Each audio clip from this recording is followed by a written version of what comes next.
Hello, all beautiful, courageous people all over this twisted but magical planet. My name is Robert Canis, and this is another Beyond the Courage podcast. Uh, we just recorded another podcast today with Safa Roberts. She's such an amazing persona. She's a maestra ayahuasquera working with pranic energy healing. Highly recommend her work. Uh, and today we have another amazing guest. I'm super, super excited. Ash Ritter, who is a herbalist, ethnobiologist. And we be talking also about how to make sweet treats out of herbs. Yes, it is possible. It is doable.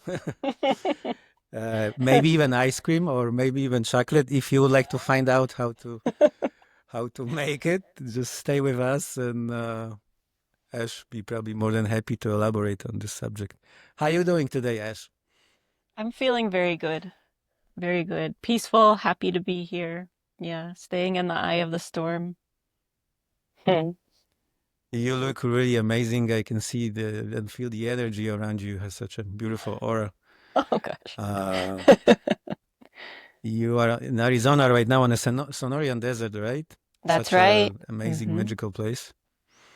Yes, absolutely. Without Uh, question. Yeah. would you be so kind and introduce yourself, your work to our listeners and viewers? Sure. I just love plants and I just love mushrooms so much that I've devoted my entire life to them completely. Since I was a teenager. And Love to hear that. the path has been meandering, but it has always hovered under the umbrella of, if you want to call it, ethnobotany or ethnomycology. So really the looking at the relationship between people, plants, mushrooms, landscapes, and how we continue to coexist and teach each other, learn from each other, create with each other. Um, everything everything that I love and everything I do is under that umbrella. But there's a huge, vast terrain underneath there. So my focus is primarily on education, research.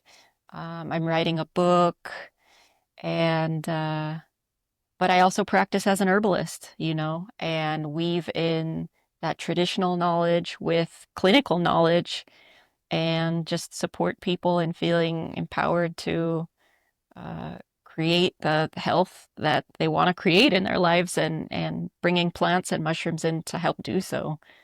But yeah, I'm up to a whole lot of stuff, and it's been a it's a long story short. But yeah, I just basically love plants and mushrooms with all my heart. Yeah, I think we're on the same page here. We also love plants and mushrooms and herbs. Mhm. Uh, I'd be more than happy to go very deep with you into this universe, Mhm. and I'm super excited that you accepted our invitation. I love your work. Thank you. Um, there's such a beautiful devotion to that. Uh, I've when I was preparing to podcast with you, I've listened yesterday to I think it's called Herbal Hour. It's amazing Ah, podcast as well. yes, You, yes, yes. That was a you, really fun one.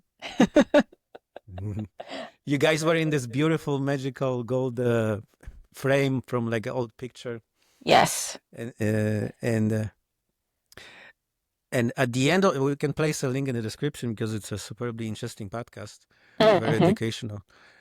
At the end of this podcast, you said that we are living in the very weird times, and it's good to act weird in those weird times. Do you Why remember not? that I do that you said remember it? that. I do remember that. Yeah, absolutely. I Would feel you be so like, kind and elaborate on this subject? What did you mean by those weird times and acting weird? ah, in a sense, I can't remember who said it. Maybe it was Robert Anton Wilson. One of those guys said like a true initiation never ends. So I think in that sense, we could say that it's weird times. We could say that it's transformation, transformative times. And yet, in a sense, maybe it always has been and it always will be because that's what life is after all. But, you know, there is a certain liminal nature about living in Western civilization right now. And it does look and feel weird to a lot of us. So I think to me, the antidote is to be absolutely authentic. And for some people, that comes That's naturally. beautiful. For some people, that comes naturally. For some people, it's a path of discovery. Every day, is a new day to experience what does it truly mean to feel absolutely free to be me? What is me anyway? I mean, I think these are like the great questions that we bring to the entheogenic space. At least for me, it's like, who am I anyway? How do I interface with all that is? So to be weird in Yeah, weird times, that's I a big mean, question. yeah, to be weird in weird times is just, to me, to be absolutely free. And sometimes, it may not be culturally sanctioned to be absolutely free, but it's our birthright to be on that path of discovery, even if it's an internal, inside job and process. So, yeah, something like that. Yeah, it's such a beautiful words. Thank you so much. Yeah, I totally agree with you. But the times are weird, but also superbly fascinating. And That's it. dancing with those sacred plants, uh, that's pure magic, right? Uh, can, can you tell us how this started? Your journey, your love to mushrooms, to plants, to herbs. I don't know. It's always been there. It's I it's love the always answer. been it's always been there. I mean, that's the thing is when I go back and I go back and I go back and I go back, I'm like, okay, I've told this story before, but I'm like, my mom always tells me, when she was pregnant with me, all she wanted was fresh orange juice. She just was obsessed with squeezing fresh orange Oh, juice every morning. So interesting. I'm like, from the beginning, the citrus nation has been calling me. How did I get into Yeah. plants and mushrooms? I mean, as a young child, feeling very different. As a young child, feeling very not sure how I clicked into humanity yet. I spent a lot of time climbing trees and I spent a lot of time sitting at the ocean. I grew up in this tiny little beach community in California, and I would just, as a little kid, I would just walk to the beach and just sit there and stare at the ocean and this immensity of this Mm. great mother being. So, just from a young age, I've always found that my sense of home, my sense of community, my sense of place was with the beyond human world. It was with plants, elements, sand, ocean, trees. But I started consciously studying, if you will, as a 16-year-old. I found a book at the library about herbal medicine at the used like where you could purchase books in the library, and yeah, I just went all the way in. I have a million stories about how things unfolded, but um, yeah, just stuck with it and never Hmm. stopped. Mhm. So you could say this journey you're on it was a destiny, and Hmm. you love what you're doing, and it's resonating with your heart, Hmm. right? Yes.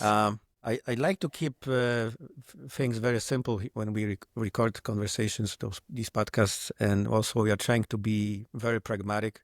Mhm.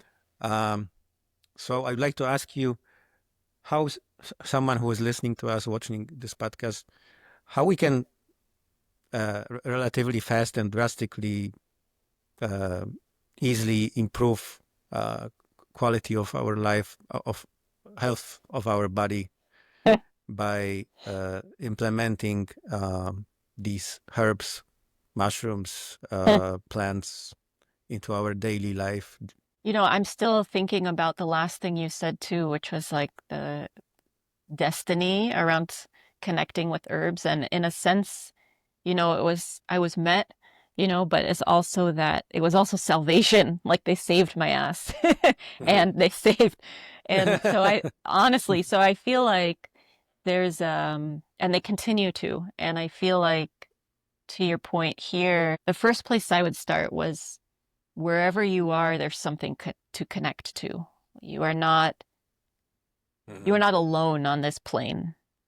And plants, fungi, um, insects, animals, clouds, mountains, like there's always an opportunity to feel a sense of connection.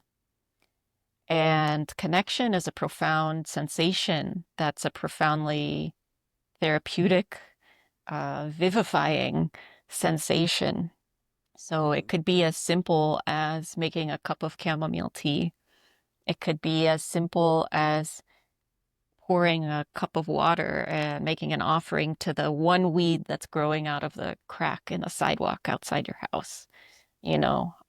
But engaging in that sense of reciprocity and curiosity and observation, I feel like expands our orb in a way where now we have an impulse to be curious. Now we have an impulse to be responsible, to be a steward. And all of those things ultimately feed us, right? They're good for us. But by being good to our environment, it's good for us. So it's a win-win. So I mean, I could tell people a laundry list of like, oh, drink reishi tea and oh, do all these things. And there are plenty of things we could talk about. But to me, the bottom line is the antidote for a time where we're made to feel separate and alone and powerless and all of that is connection.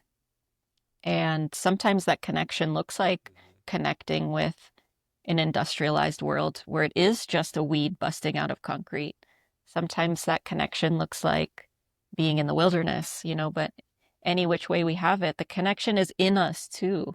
I mean, we're covered in our microbiome, right? We're covered in little friendly flora all over us. So we're constantly living in relationship. We're constantly living in connection. So there are many ways to go about it from the smallest to the largest, but that's where I maybe would begin. Mhm. Mm. Yeah, that's a superbly broad subject. Even this word destiny, it's also a very broad term. It is. Uh, like 10 years ago, I was in pretty bad shape, and Mm. plants called me. We call them in our culture superfoods, Mhm. and I got very deep into this word of by superfood. I mean a type of food plant which has the highest number density of nutrients, vitamins, Mm. amino acids, proteins. Mhm. And I gotta admit that it changed my life completely when we can build our body with the very high vibrational um, plants, and our bodies start vibrating very high, and we attract more and more amazing people, things, everything beyond and between. Mhm. Then I found that psychedelics, they called me very heavy, Mhm. and it opened another amazing magical door. Uh, now Iboga is calling me very Oh, heavy. Do you have some experiences with Iboga or some knowledge about it? I do not have direct experiences with Iboga Hmm. yet. Hmm. It's interesting because I love thinking about that made my mind go in a few directions. I love thinking about plant families and how, there are these overarching families. For example, Iboga uh, botanically is related to Sananga, right? The eye drops utilized in certain like Amazonian uh, Oh, that's interesting. I medicine didn't know that. ways, right? And it's interesting because if you look at some of the ethnobotany, the technology behind these plants and the intentions working with these plants. It's like, oh, traditionally to certain groups of people, the sananga helps you, the drops in the eyes helps you see with clarity and coherence and get guidance and prophecy from your ancestors and how to move forward, maybe in a battle or maybe in this or maybe in that, right? And iboga, it's like how to connect you to your ancestors, so there's this underlying, I feel like, story that goes along with certain plants and plant families, or mushrooms and mushroom families, or chemical classes and the resonance of those drug, if you want to call them drug compounds, medicine compounds. And I think it's even deeper than that. I think it's a story that they tell us. There's a theme that they all have, but it's also literally a place that they take us. It's not like, oh, I'm having a vision. It's that, oh, all of the plants in this plant family exist in a realm that I can go to by engaging with these plants in my body or these mushrooms in my body. So, no, I haven't ingested iboga. um, but yeah, pretty powerful stuff. Then so it is said. Yeah, probably the most powerful the plant on this planet, life-changing experience. But it also requires a lot of courage to agree with yourself to do this, because it's it's it's a huge challenge. And I already had a couple guests on the podcast who done iboga. Mhm. Rak Razam from Australia, he's an amazing persona. Nick San, who is a stand-up comedian, uh, also they shared their story, and they told me there's nothing to be afraid of with this experience. Mm, I actually started microdosing the cousin of iboga. It's called Tabernate Mani. mm. I recorded a podcast with Akisha Lewis a couple weeks ago, and she recommended me this one. Oh, she's a And I can dear, see dear how friend of the mine. oh, she is, Oh, wow, yeah. yes. Yeah, I think yeah, she recommended you to us. Sorry, as I mentioned, recorded another podcast today. Yeah, shout out Kind of a little bit Acacia. of challenge. Acacia, we love you. Yeah, yeah. We will place the link in the description to her work and Hmm. in the podcast. She is really outstanding persona. Hmm. Such a brave woman. Also, very powerful story behind her. That's right. Yeah. Hmm. Um, so when before we started recording this podcast, we chat a little bit about the courage that we named this podcast Beyond the Courage. Hmm. I would love to ask you, how do you understand courage, and how to go beyond the courage, whatever it could mean. I mean, I've always been that kind of person that I need to be careful how I say this, but like, I love facing my fears. I love it. Hmm. I love it. Wow. And it's not easy you and you it's don't not hear that supposed very to be. often in our I culture. love facing my fears. And this is the thing is Wow. when I think about, so I'm a nerd. I'm an etymology nerd. I love word play. I feel like the mushrooms, the psilocybin mushrooms, really from a young age got me so immersed in the sort of art and texture and depth of meaning in the word and sound. So like courage, it's a fascinating word because I think of the word cour, cour, French for heart. And I think Hmm. in the West, in that kind of pop culture, Western civilization, we associate courage with might and sort of a martial kind of strength and power. And when I think of the literal word courage, it's to have heart, it's to take heart. Um, my last name, Ritter, Beautiful. my last name Ritter means knight, Knight. So I always think about that sort of what does it mean to be courageous and to be like, coming from potentially a lineage of freedom fighters, and what does that mean? And so to me, courage is to have heart, and it is not eradicating any sense of fear. It is seeing that fear and going, so there you are. How can I, how will I let my heart take me to that place and say, hello, nice to meet you. Can I serve you a cup Yeah. of tea? Can I pour libations to you? How are we going to serve each other here? Or do we not, But we won't know until we try. So courage to me is a profoundly heart-centered process where um, it requires that vulnerability and trust of the rhythm of life, which is our heartbeat.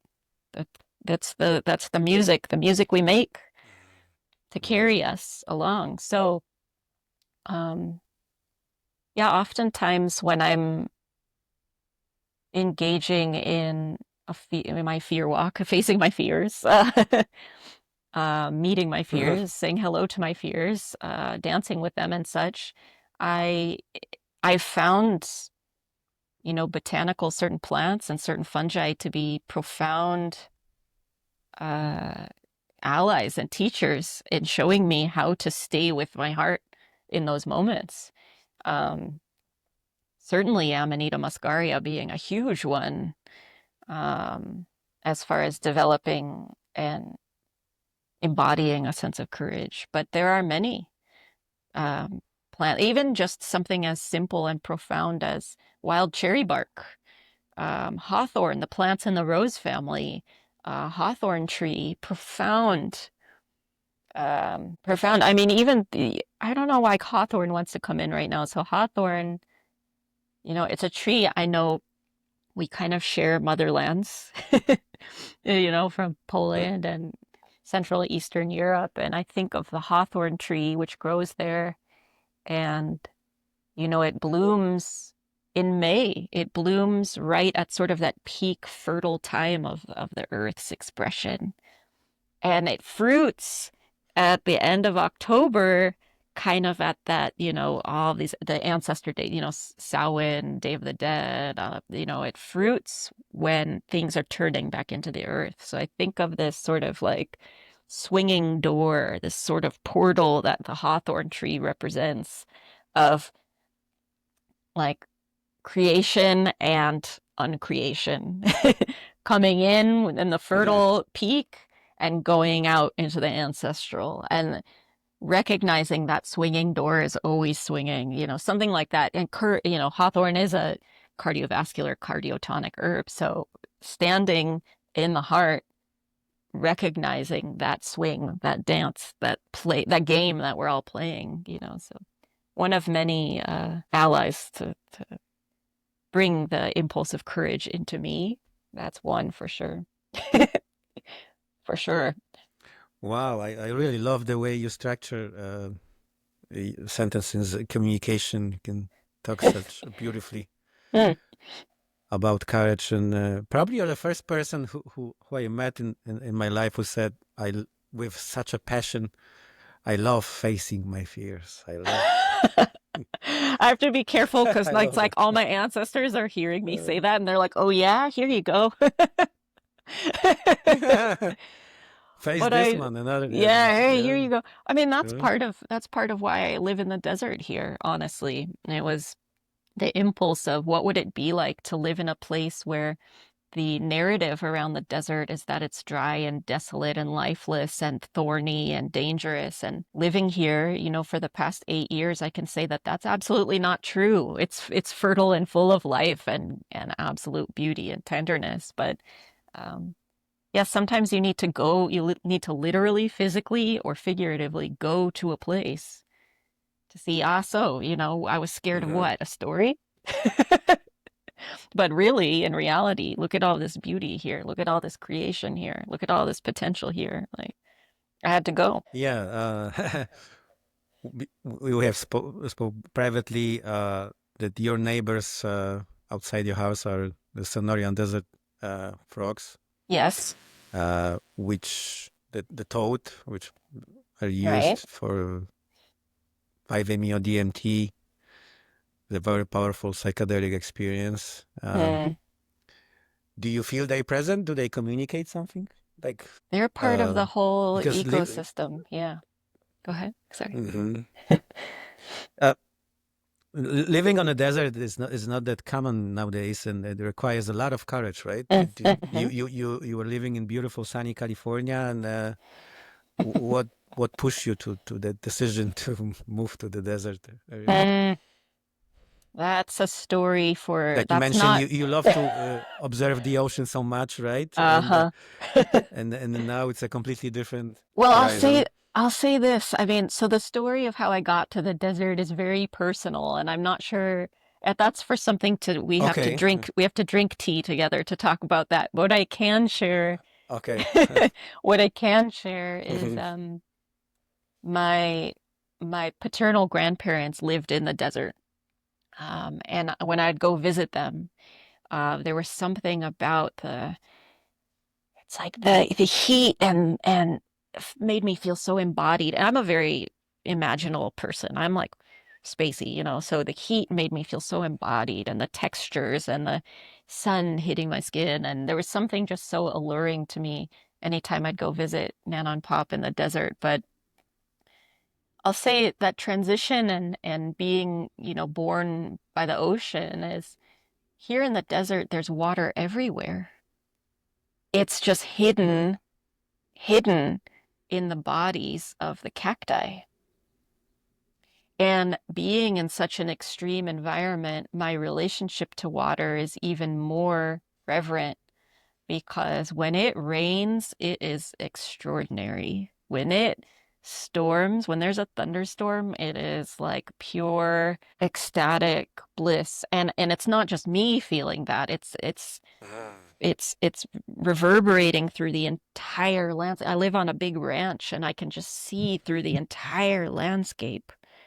The When it rains, the cacti literally will swell. They like everything plumps up. Wow. All the leaves just out of nowhere from like the ocotillo plants, they have no leaves. And a day or two after it rains, boop, they just have leaves all of a sudden. The birds sing differently when it rains. So even though it may seem like an extreme and dry place, which it is, there's this water is so exalted by the terrain itself and by me in it. So it's a long story of Wow, how that I sounds got. magical. It is. It's a long story of how I got here. It was it was a huge amount of divine intervention that I will say that for sure. I've told a story before. I'm trying to remember where I told it, but somewhere in public about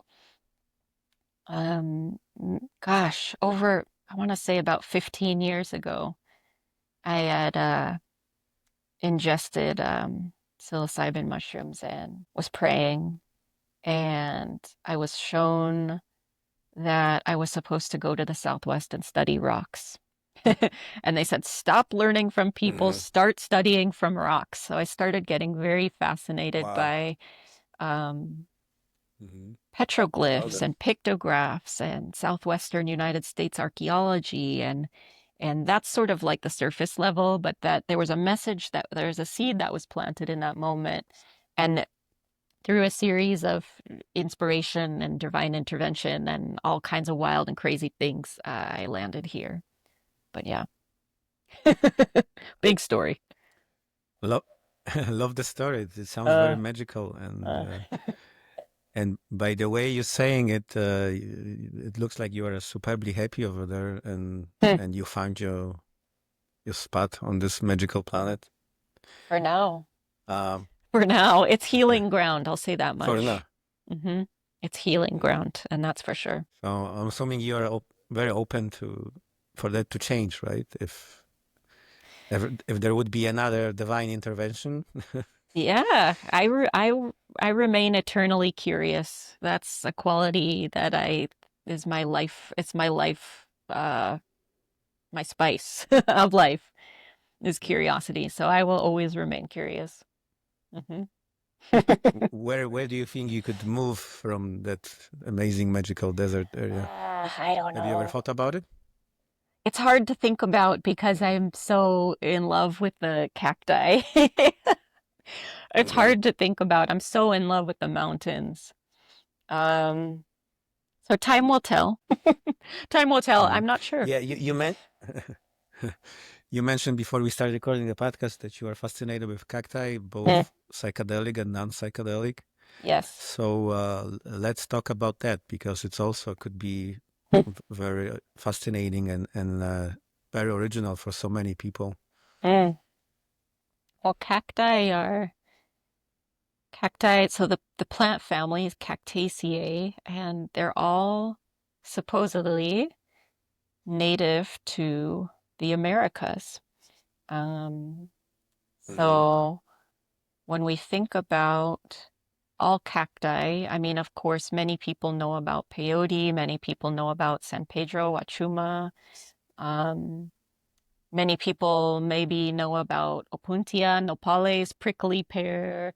Um, there are a huge array of beautiful cacti, and whether we consider them food, medicine, or sacrament, they all in their bodies contain a chemical compound called phenethylamine. And phenethylamine speaks to the heart. Speaking of the heart, phenethylamine speaks to the heart. It's like a sort of cardio stimulant, cardiotonic um, being, creature. So all cacti have this, if you will, medicinal quality. I don't want to say that necessarily because they are beings in their own right. I don't want to just be like, oh, I'm using the cacti to fix my heart, but they all speak to the heart. They all speak to the heart, and that speaking to the heart is expressed through the chemical constituents that they make. Um, so they fascinate me in that way. And now, of course, some cacti have, interesting compounds like mescaline and all these things, which, interest a lot of people for different reasons.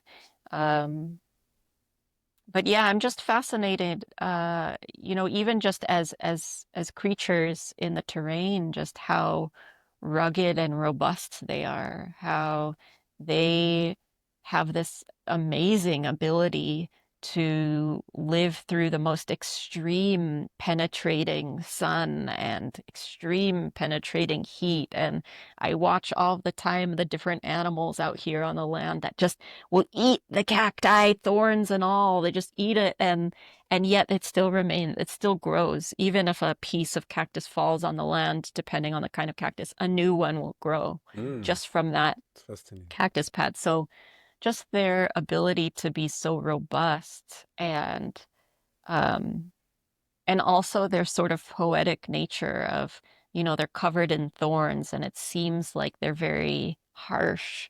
But when they make flowers, the flowers are so soft and absolutely elegant and beautiful. And, the pollen, the bees just come ooh, in full force and pollinated by bees, depending on the cactus, bees or bats or moths. And so there's just this incredible dynamism and poetry about cacti, um, just in their pure existence alone, let alone as a medicine, right? As a first aid for first aid, as a sacrament for showing us how to be right with our heart and the heart of creation. And even historically, historically, I think a lot of us in the sort of colonized West, if you want to call it that, we talk about the so-called psychedelic renaissance in the 19th or the psychedelic revolution in the 1960s,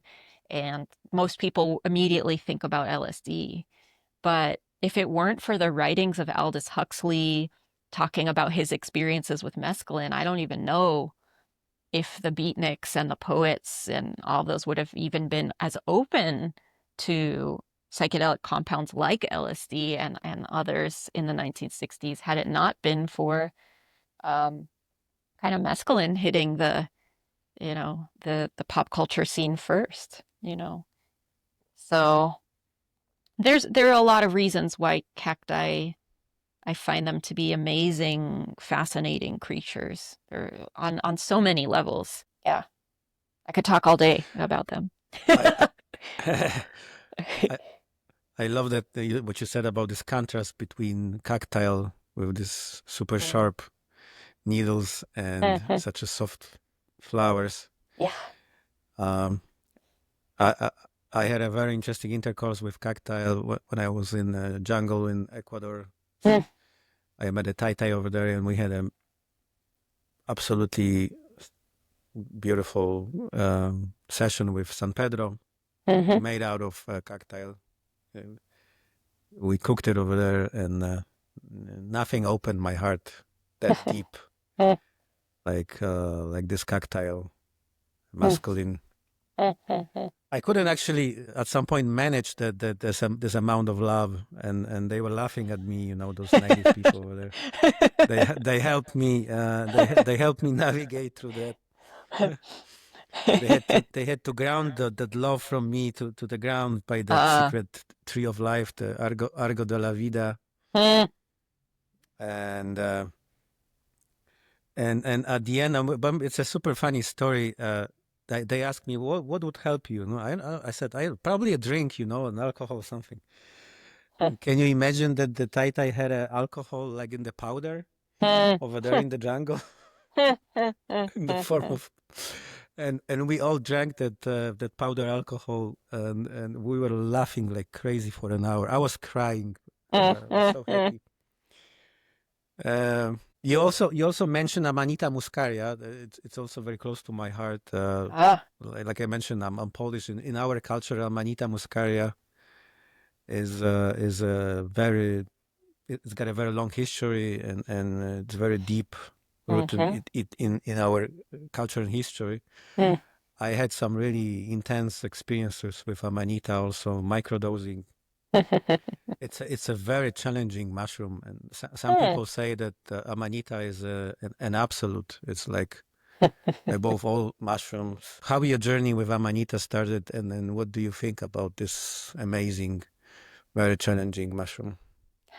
That's so interesting. It's such a trickster. That's, I guess, what I'm Yeah, yes, my it is. my humor in my mind and my memory banks in my heart is just what a trickster this wonderful creature is. Just a profoundly beautiful, mischievous being this mushroom is.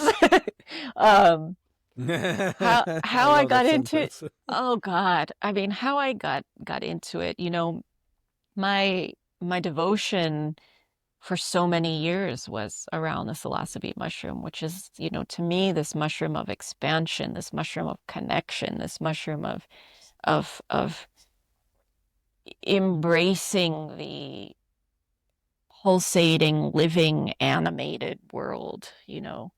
And I had read about Amanita muscaria and its relatives for a long, long, long time, but just kind of put it on the back burner for so long because I was so, in my sort of love affair with the psilocybe. And over the years, of course, my question deepened, deepened, deepened, deepened into like what are the entheogens of my ancestry? What are sort of the entheogens or the mind altering or the prophetic um, plants and fungi of the places where my relatives lived. And I was brought towards the Solanaceae, the nightshades, and Amanita muscaria. And I found that very curious because I was like, wow, both of these things are considered for the most part to be dangerous, toxic, associated with sorcery or witchcraft or like the so-called dark arts. And I was like, why is that? Why is that? I I Hmm.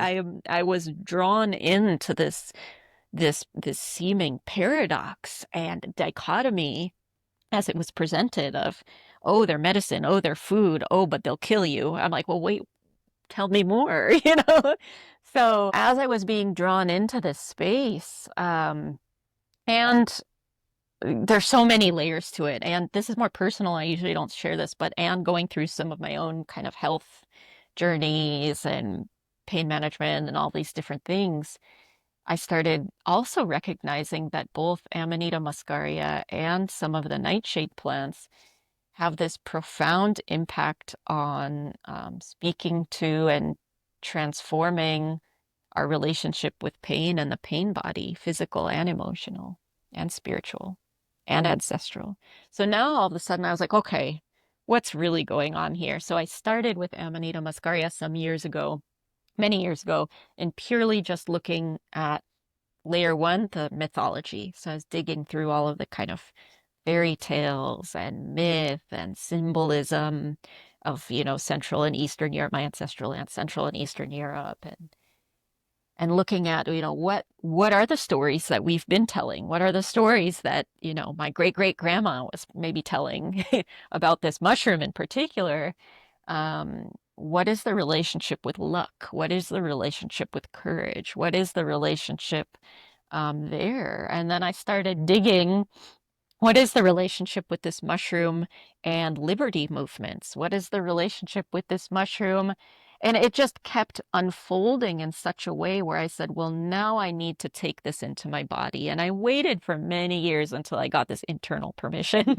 And I started by just slathering it on Mm. topically, and that's how I am. Like, if it takes me 10 or 20 years to get that sense of permission from a plant or a mushroom, I'll wait. Like, I'd much rather wait because Wow. I I admire the know. patience. Well, because I was a wild teenager and I know that anytime I efforted and clung and pushed too hard, you get you get a little slapped around, so I feel like I took that message from a young age, which was wait for that sense of permission, which looks a lot of different ways. Wait for the invitation. But oh, it's such a long story, my friend. But I slowly began peeling back the layers with the muscaria, and I feel that it was also slowly peeling back my layers as well. And we were meeting each other. We Mm. were courting each That's other very interesting. courting each other for years, slowly, And then what unfolded before me was this fascinating story of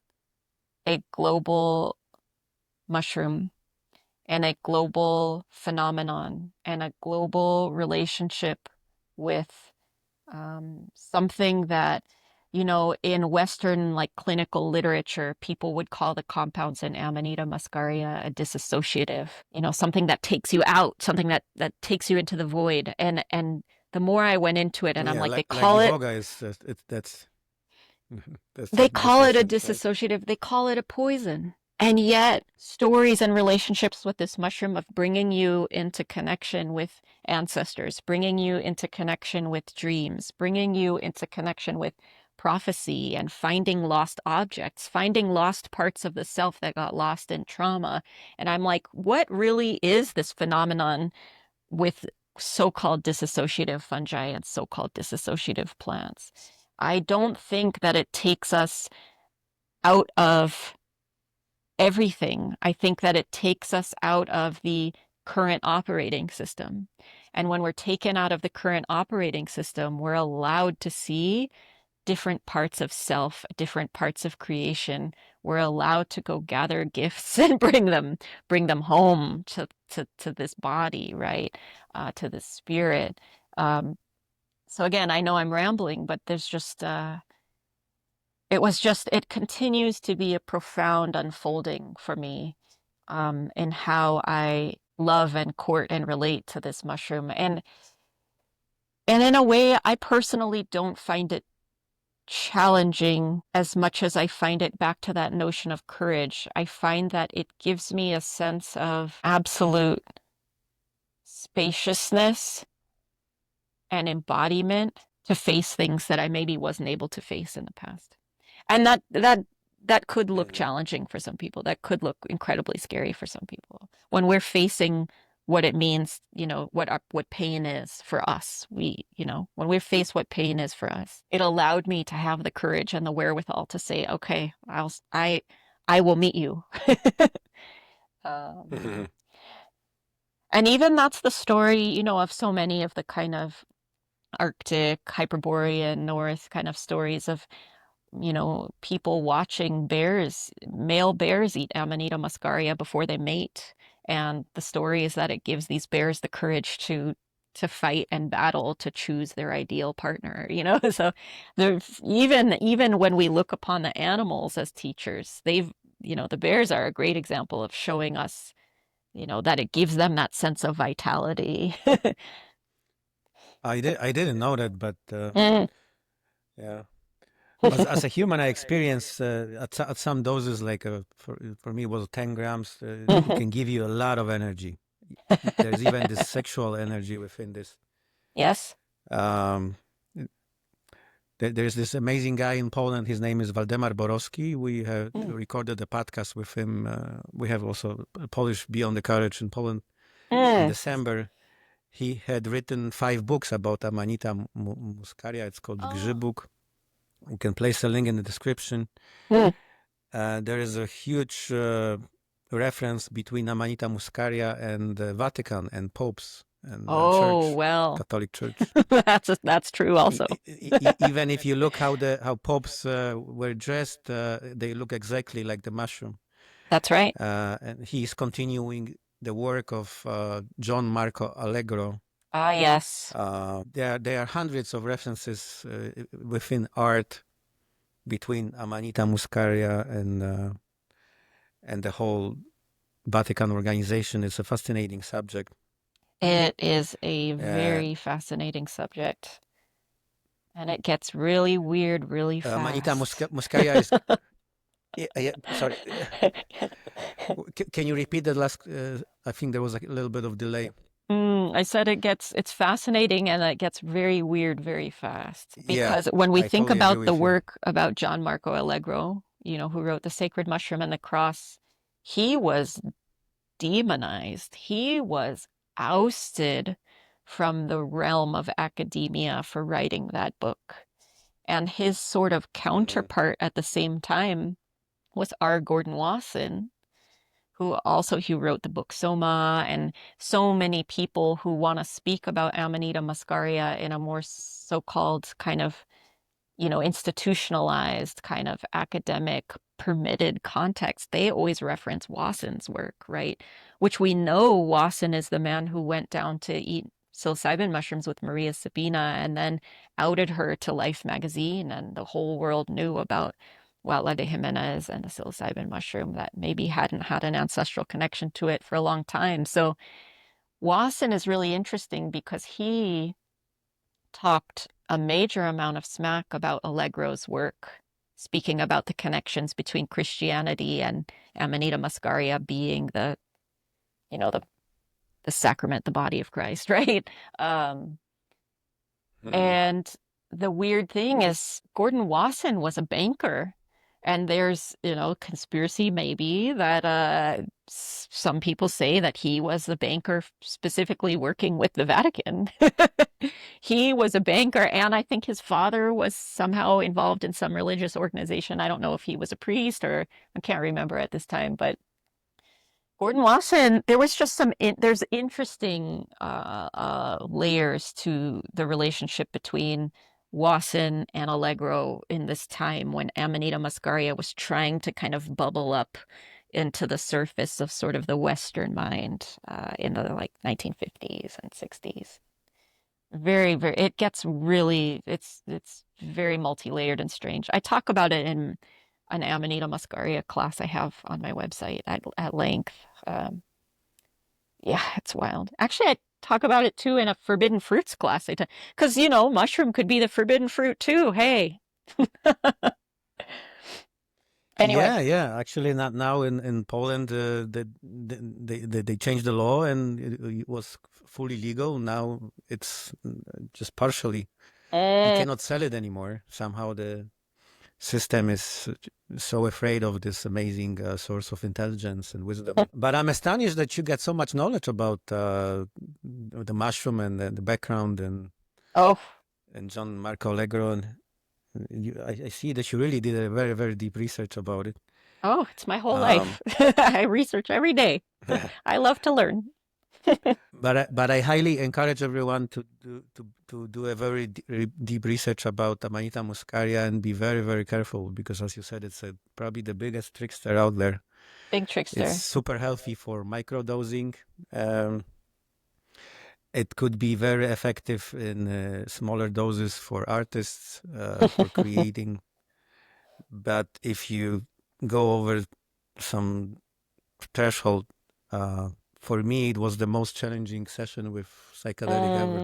Mm. I actually died over there, and it put me into the hyperspace when the whole universe, from the Big Bang to now, if we believe in such thing as a Big Bang, that it speed up the time to the point we went beyond extreme, beyond light, beyond now, and I was like flowing in hyperspace, and the whole cycle of life from Big Bang to now lasted maybe 5 6 seconds. And Mushroom told me, because you entered this world too fast and without proper knowledge, uh, this is this is my slap into your Uh-huh. face.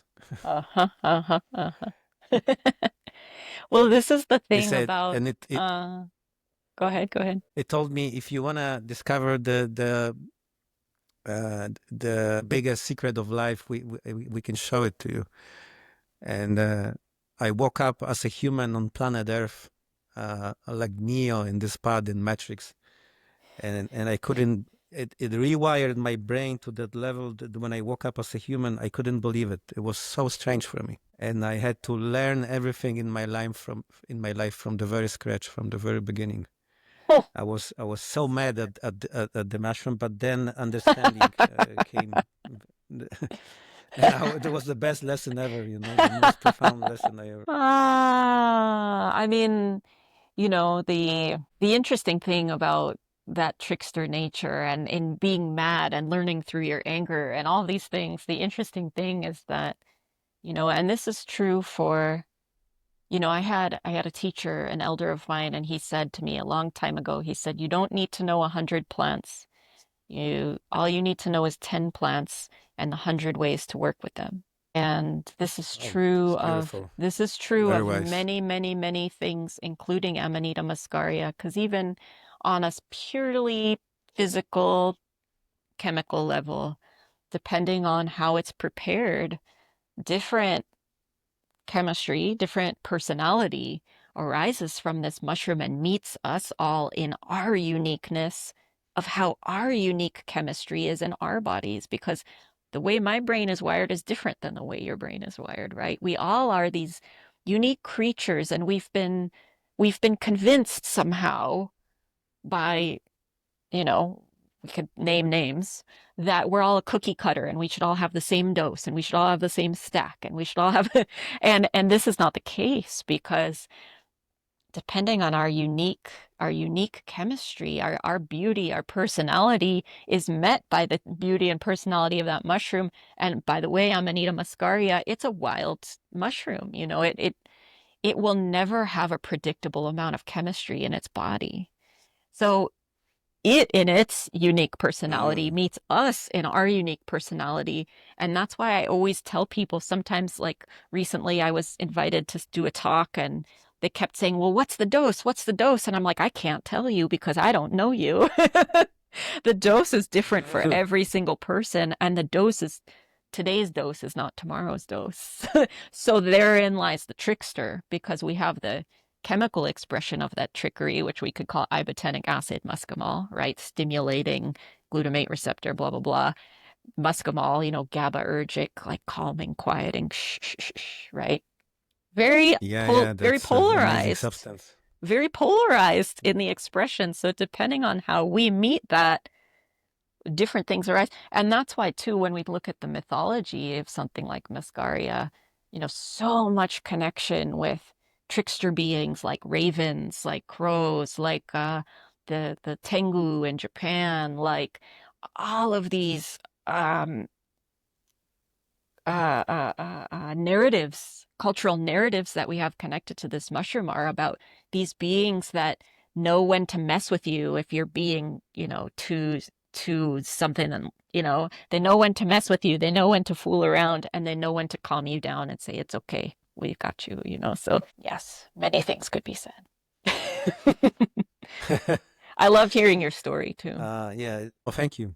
Oh yeah. It's a very long story, actually. Oh I sure. already told it once on the podcast. Yeah. Hmm. I would like to ask you about microdosing. Hmm. There's so many people right now all over talk about microdosing that is very healthy, very efficient for us. Um, I would like to know your point of view on microdosing and if you do some microdosing, what do you microdose on daily basis? Well, how do I even want to begin this? Microdosing, engaging with small amounts of substance. uh, Do you think it's a good direction in general for humanity to microdose I think there's a versus those large overflow doses? I think there's a time and a place for everything. And I think that it's like the choose your own adventure game where do you want to go slow and steady and meet the message over the course of 1 month, 2 months, 5 months, 10 years? Or do you want to go fast and quick and get your ass kicked and then integrate and process that message for 10 years? And both of those strategies have their place. I came up in a time where I felt that um, ordeal, we could call it ordeal medicines, right? High dose encounters were very important to me as a young person growing up disenchanted in the culture that I was living in. I wanted to break out of that matrix so bad and so hard and so fast as a teenager. So higher doses of different entheogens allowed me to do so. However, that takes a certain amount of courage and follow through to integrate the lessons from high dose experiences, right? Microdosing could be with any mushroom and any plant, and beyond, actually. Um, Microdosing to me is the slow game and the steady game. And sometimes it's so slow and so subtle that you only realize the benefits and the transformations in retrospect. Over the last month, I have been less reactive. Over the last year, I have been more creative. And sometimes it's so subtle that you don't even realize it's the mushroom or you don't even realize it's the plant doing it. You think, I'm just becoming a better person. So, what do I think about microdosing? I find taking small, I find engaging with small amounts of different mushrooms and plants to be profound. I find it to be That's what I thought so. profound. And I also find it to be very beautiful and tender and sweet. And I also find it to be sometimes just very sustainable and safe, right? Because certain things wouldn't be safe in higher doses. Like, for example, with all the hype and stuff about Amanita muscaria that's coming out in the last few years, um, people should know that it shouldn't be combined with benzodiazepine drugs. People should know that it shouldn't be combined with, larger amounts of alcohol. Um, and people should know that it's not for everybody, like most things are not for everybody. And but small amounts of the so-called poison might be medicine to you.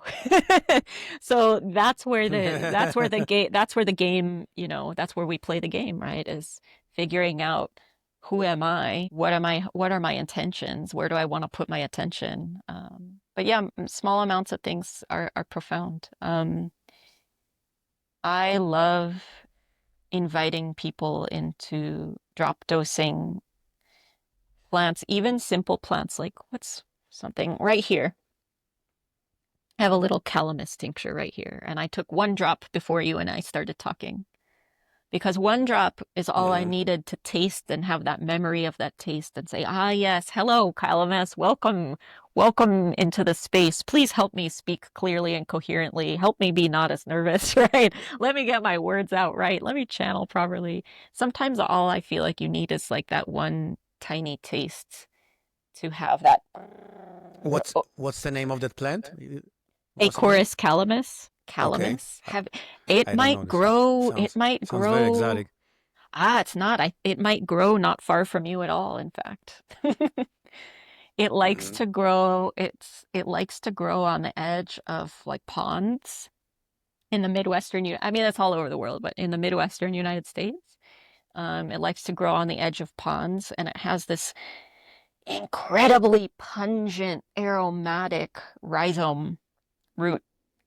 Um, and there's so much history with how people have engaged with this plant for vitality and bringing back the voice and the zest and digestion and all these different things. But yeah, it's a cool plant. Also, too much will make you throw up, so drop dose, so microdosing, right? Yeah, Too much of everything may can make you throw up. throw up, yeah. Uh, I mean, Although and Terence that, McKenna was saying, if it doesn't work, take more, right? oh, Terrence, good Like old opposite Terrence. direction. Oh, Well, you and like that's, him? You love him? I love the guy. I He's wouldn't right be, here. I, Terrence, I should try and do my Yes. Terrence McKenna impression in the hypersphere.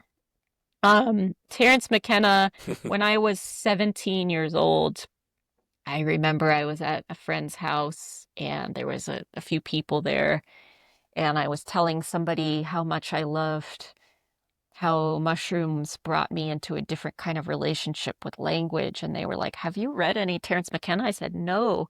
And he said, "I have a gift for you." And he handed me the book, True Hallucinations. I read that when I Yeah, was it's a great 17 book. years old, and that changed my life. Oh, I can Yeah. imagine that. So, yeah, for what it's worth, I love the man. That's for sure. But taking more, I mean, that's the thing about taking. I think, we live in a certain kind of society where we're told to just take, take, take, take, take, take, take, take, take, take, consume, consume, consume, consume, consume. There's going to be all these things to fix me, right? If I buy enough shoes, then I'll feel beautiful. If I take enough, if I take enough supplements, then I'll be healthy. And there's a point to me kind of circling to where we started, which is maybe we don't have to, with all of my love and respect to the ghost of Terrence McKenna, maybe we don't have to take anything. Maybe we just have to connect, to offer ourselves unto these plants, these mushrooms, to say, what can I do for you? Like, I'm here, show me, maybe. And that's the thing too, is sometimes we don't have to take more to amplify the experience of a thing. I just had one of my mentees here yesterday, one of my students, and we were talking about Salvia divinorum. That was our class yesterday. And I was telling her, I said, Salvia We can divinorum. talk about this plant as well. Hmm. Oh, Salvia divinorum, That's in a powerful what a plant. misunderstood plant too. Because again, like here in the United States, I remember in the late 90s and early 2000s, it became a super hip, like legal high, and people were selling super strong extracts of it and smoking it. And I'm like, there is nowhere in a traditional context where people would be smoking this plant. There's nowhere in a traditional context where people are extracting these plant and trying to make it stronger. But how do they make it stronger? Well, it is made stronger by you're also burning copal incense at the same time. And copal has all of these beautiful aromatic compounds that heighten Interesting. our awareness, right? You also may be getting a limpia, right? Getting a healing or a cleansing in relationship to that, engaging with the Salvia Divinorum. And just by way of having the laying of hands and that kind of spiritual work being done, that may amplify the experience. You may be given cacao, to eat or to make an offering to the deities of the land while you're in connection with the Salvia Divinorum. All of these things amplify our experiences, right? So you don't have to smoke a ton or take a ton more to be taken by the shepherdess, right? You could simply be in an environment, in a context, in a terrain that by nature is made to amplify the encounter. That's why we sing the songs with certain plants, right? That's why we drum with certain mushrooms, right? All of these things make the medicine stronger without taking more. You see what I mean? Yeah, yeah, yeah. Completely Yeah, get it. Yeah, you but know. that's very interesting, fascinating. Uh, Making the connection, as you mentioned at the beginning, right? Making the right Making the connection. connection. Yeah. Mm-hmm. Ash, can we take a short break, just like 1 minute? I gotta go and use the bathroom. Sure. Yeah, I'll I do love the the same thing. conversation. Yeah, same here. Yeah, Thank you so much. of course, of course. I'll Be be right right back. back. Sounds good. Okay, back. Hi. So I would like to also talk about your website, your magical store, Sure. Black Sage Garden, Black Sage and Botanicals. Black Sage Botanicals. Yes. And would you be so kind and tell us a little bit more about your? That's a really amazing place online. And as we promised at the beginning, you also offer those magical sweet treats. Ah, yes. Um, it is possible to make delicious sweet treats out of herbs. Mm-hmm. And it could be very healthy and very nutrient for us, right? That's right. Well, that's my grandma. Like, long story short, when my grandma Genia passed away from Poland, my grandma Genia, when she passed into the ancestral, right around the same time, this was many years ago, right around the same time, I got a job as a cook in a cafe, and I was making soup, simple things, making mostly it started with just making huge pots of soup. And I said to the owner of the cafe, I said, hey, would it be okay if I ever just made my own recipes and added in different herbs into the soup, like nettles and burdock and all these different things? And he said, well, as long as it tastes good, sure.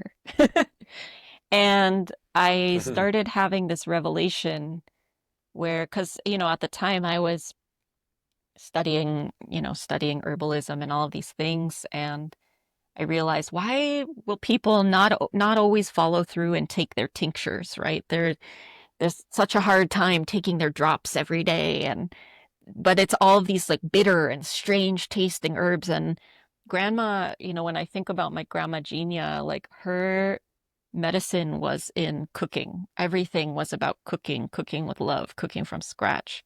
So I had this whole revelation at that time of, if I can make things delicious, people will take their herbs. If I can make things delicious, Yeah. people will be interested in herbs and fungi, medicinal, therapeutic herbs and mushrooms. And it developed into this whole That's a thing. brilliant idea. Oh my gosh, and that's what all of our grandmas knew all along. So it's like, so many years later, I started teaching herbal cooking classes here in Arizona, where I was showing people how to incorporate different medicinal herbs and mushrooms in their food, and people kept asking me, they're like, "Can we just buy these treats from you? Can we buy?" I was making, I remember, like a candy cap mushroom ice cream with like peach leaf caramel sauce, and people were like, "Can we buy this?" I said, "Well, I guess you can buy it." And then all of a sudden now I'm the candy lady. So, um, but it really is, yeah, making, for me, it's making herbal, and be mushroomed treats and foods is really speaking to that grandma wisdom. It's speaking to that intelligence that no matter where we're from, we had some grandma at one point that was cooking with herbs, and maybe we still do now, right? And, these simple things that are profound, life-giving practices. And also the poetry of deliciousness. Like, just like for so many people, myself included, that are psychonauts, where back in the day it was like, oh, I have to throw up in the bucket and it has to be hard, and to in order to get the medicine. And I'm like, well, sometimes the bitter is healing. Sometimes it's okay for it to be sweet and delicious and fun and lighthearted too. So that's part of the anyway, Sure. I have a Why not? website. I have a website and I have on the website I have different herbal treats that I make, different pharmacon. I call it pharmacon because it's is it medicine or is it poison? You decide. Different formulas Mhm. that I make with unusual plants and mushrooms. And and I have a lot of classes on my website. I think I probably have 30 plus hours of educational material on my website right now. So yeah, there's a lot hidden in the woodwork on there. blacksagebotanicals.org if anyone wants to visit. Yes, we will place all the Hmm. links in the description. Thank you. Such a magical, amazing place, and you can tell that you put all your heart into it, I and do. I feel that you really enjoy what you're doing, um, Yes. and and this is a proof how beautifully the consciousness, the universe is changing. That we can have places like this, and could be a source for living for us, right? Hmm. Doing what we love, doing what resonates with us. It's possible. Do you have some plans, some crazy bold ideas how to expand this store or whatever you do professionally? Ah, well, You know, my interests more than anything else. So I work one-on-one with clients and I love making, I have, if you saw my wall over here, it's, I'm hundreds of bottles and jars and it's crazy. I love custom formulating for people is my favorite. Speaking to our uniqueness. So I'm less about making kind of one-off products for people. Um, my vision and what I'm working towards is I'm writing. I've been writing for years. I don't want to say too much, but I'm writing, so everyone stay tuned because that will come out. It will come out eventually and probably sooner than later. Um, but I love teaching. I love sharing. So on the website, I continue to add educational material, classes, and then out in the world too, of course. I'm teaching, I don't know when this podcast will come out, but I'm teaching a free class in a few days online, um, Mhm. all about, well, I'm calling it the mushroom tip aphrodisiacs for fungi lovers. So people think it's about aphrodisiacs, but really it's about animism and relational medicine. They'll see. But that'll be posted on Wow. YouTube for free, and I'll have a link to that on my website. And I'm not going to announce anything yet, but there may be an international teaching tour this year. So I'll announce that Oh, soon. awesome. We'll see. Um, Maybe you yeah, can go visit Poland and Krakow and I might. I might. your ancestors over there. That's right. Mhm. I might. Um, so, uh, how to make those delicious sweet treats out of herbs? Can you Oh, tell us just a little hint, little a little hint, secret? secret. Well, first and foremost, coming from from an herbalist's perspective, my interest is I'm not just throwing a bunch of leaves into stuff. I really want to figure out. Um, I'll say it like this. I invite everyone to think about what is the best way to get the most beautiful, effective, uh, medicinal properties out of, for example, let's say a reishi mushroom, right? You don't just throw some I reishi love reishi powder. mushrooms, one of Oh, my favorite. me too. Reishi is my reishi. I feel like I'm built out of reishi. Reishi is my, people always think my favorite mushroom is amanita or psilocybin, and I'm like, it's Ganoderma all the way. It's reishi. Um, Same here, same here. Hmm. my friend. Yeah. So, instead of just throwing in some powder, reishi powder into a chocolate bar, which is what a lot of people do. You've got to think like, okay, reishi, if we want the polysaccharides, right, these immune modulating, immune supportive properties, we know that polysaccharides extract well into water. So maybe we want to make almost like a reishi broth or a decoction and then use that medicinal broth Fascinating. to make something further down the line with that water portion. Or maybe from the reishi, we're interested in like the liver supportive or the cardiotonic properties. That's going to be more in like the triterpenes and the tannins, right? And that extracts really well in alcohol. So if we want to engage with that spectrum, maybe we want to put the tincture of reishi in the treat that we're making. So I love to encourage people to think in these multi-dimensional ways of what is it that I want to engage with this plant or this mushroom? How is it best expressed through the form of, medicine making, and then how can I plug that into a recipe, right? um, so yeah, it's fun. It's a delight. But I also am like really good at Yeah. reverse engineering stuff. So I'm like, okay, I remember growing up with a Snickers bar. It had caramel, it had nuts. How do I make caramel? Okay, it's fat and sugar. How do I replace fat and sugar with things that are good for me, that I like? And then you just sort of work back and then work forward again. Oh, maybe that's a little hint. That's a hint. That's going way beyond of the beyond. I love you. There's a multi-dimensional thinking, mind Yeah. blowing, Yeah, that's all those that's reverse engineering of combining Snickers and reishi mushrooms, and yeah. wow, it's really astonishing, and admire your knowledge and creativity here. Oh, So there are absolutely no limits, right, to none. creating healthy treats. None. Treats, It's none. it's it's about experimenting and I always look at it like I'm like algebra. I love math. I know not a lot of people like math, but I'm like look at it like an algebra formula Mm. and then just figure out how to plug stuff in. Wow, I love it. Yeah. And so we can go beyond of the beyond and combine so many different healthy plants, herbs.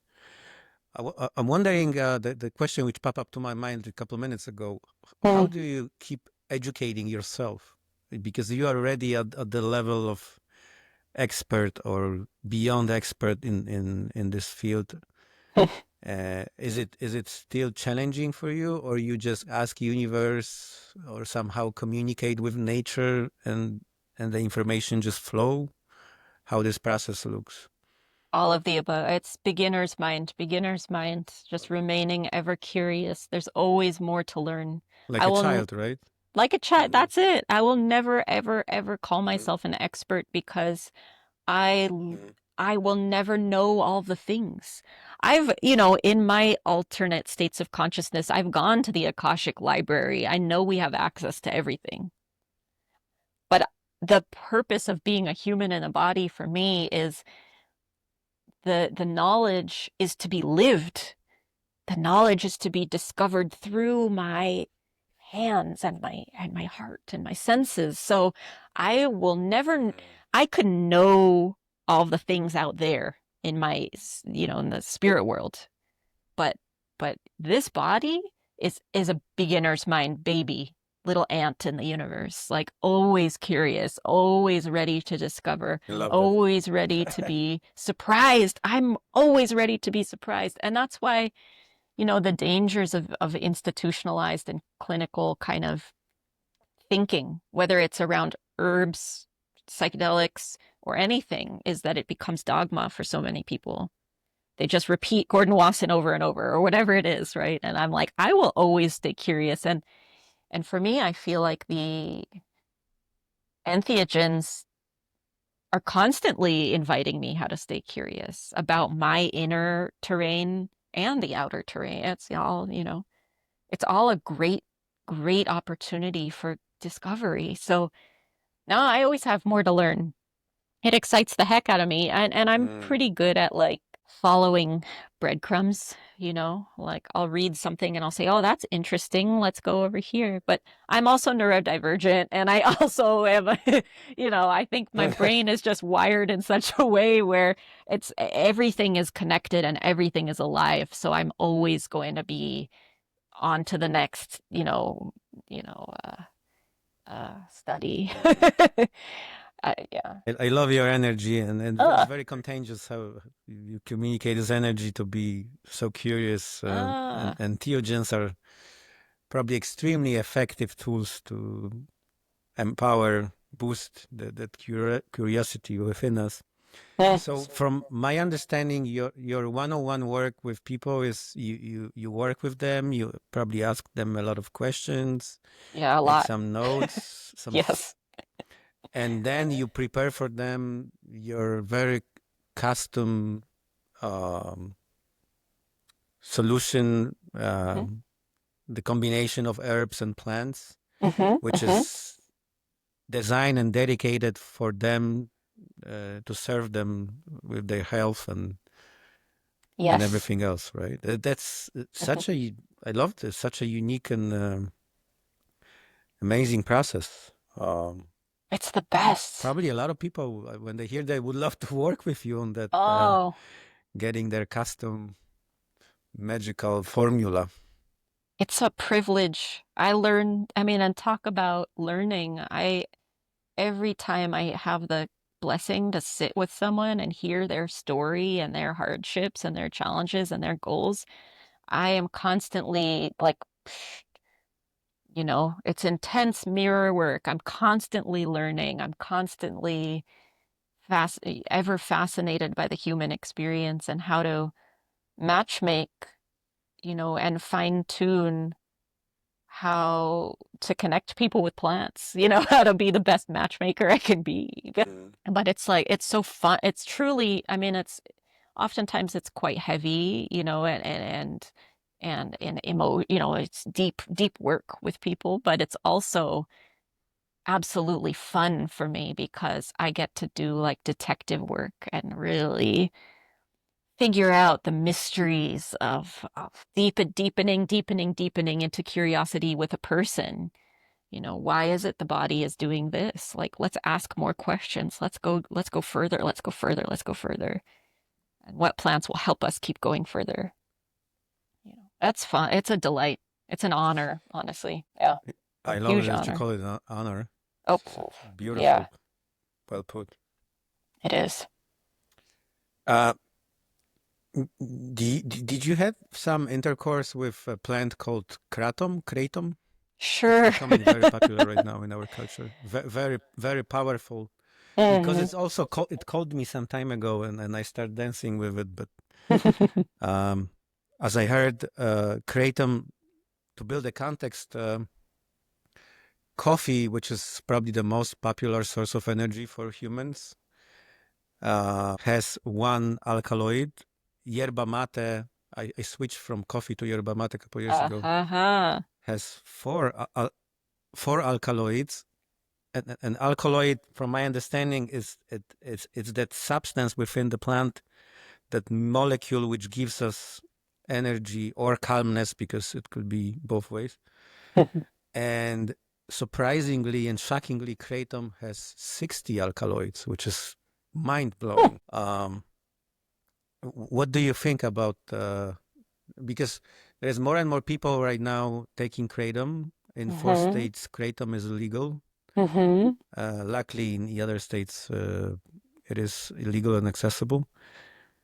I'm looking for. I already found an amazing person within the U.S. who decided to devote his life to research kratom. Hmm. What do you think about this very interesting Southeast Asian plant? I'll say it's not one of my cornerstone plants, so I can't speak to it Mhm. from a depth of passion like I can with the other ones that are in uh my family, But it's a fascinating and complex. Anytime we have these quote unquote um legal highs, which is how kratom is being marketed to the West, it's fascinating and complex because, again, we have this plant that, taken out of its cultural context and environment, has a sort of trickster nature. Is it stimulating? Is it energizing? Is it calming? Is it acting almost like an opiate for some people? It's both and more. And the Yes, I question agree. then becomes, Hmm. what variety? How is it prepared? What's the dose? What's the person like that's ingesting it? So it's the same, but different in that sense, where there's so much nuance to how this plant expresses itself. And what I can say is, as far as the sort of like opiate like or relaxant or pain relieving qualities that some people work with kratom for, there's complexity here, but it can be interesting when we're thinking about how, in the United States, so many people are engaging with opiate pharmaceutical agents to supposedly manage their pain.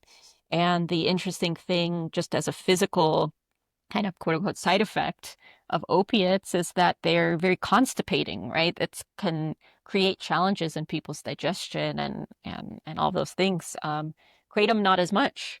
So even just thinking of it in a practical sense is now potentially we have something that could support pain relief that isn't creating challenges in people's digestion and their ability to have a good poop, which honestly makes people happier when they have a good poop. So, and healthier. So, even just on that simple level, I think there's something to consider there.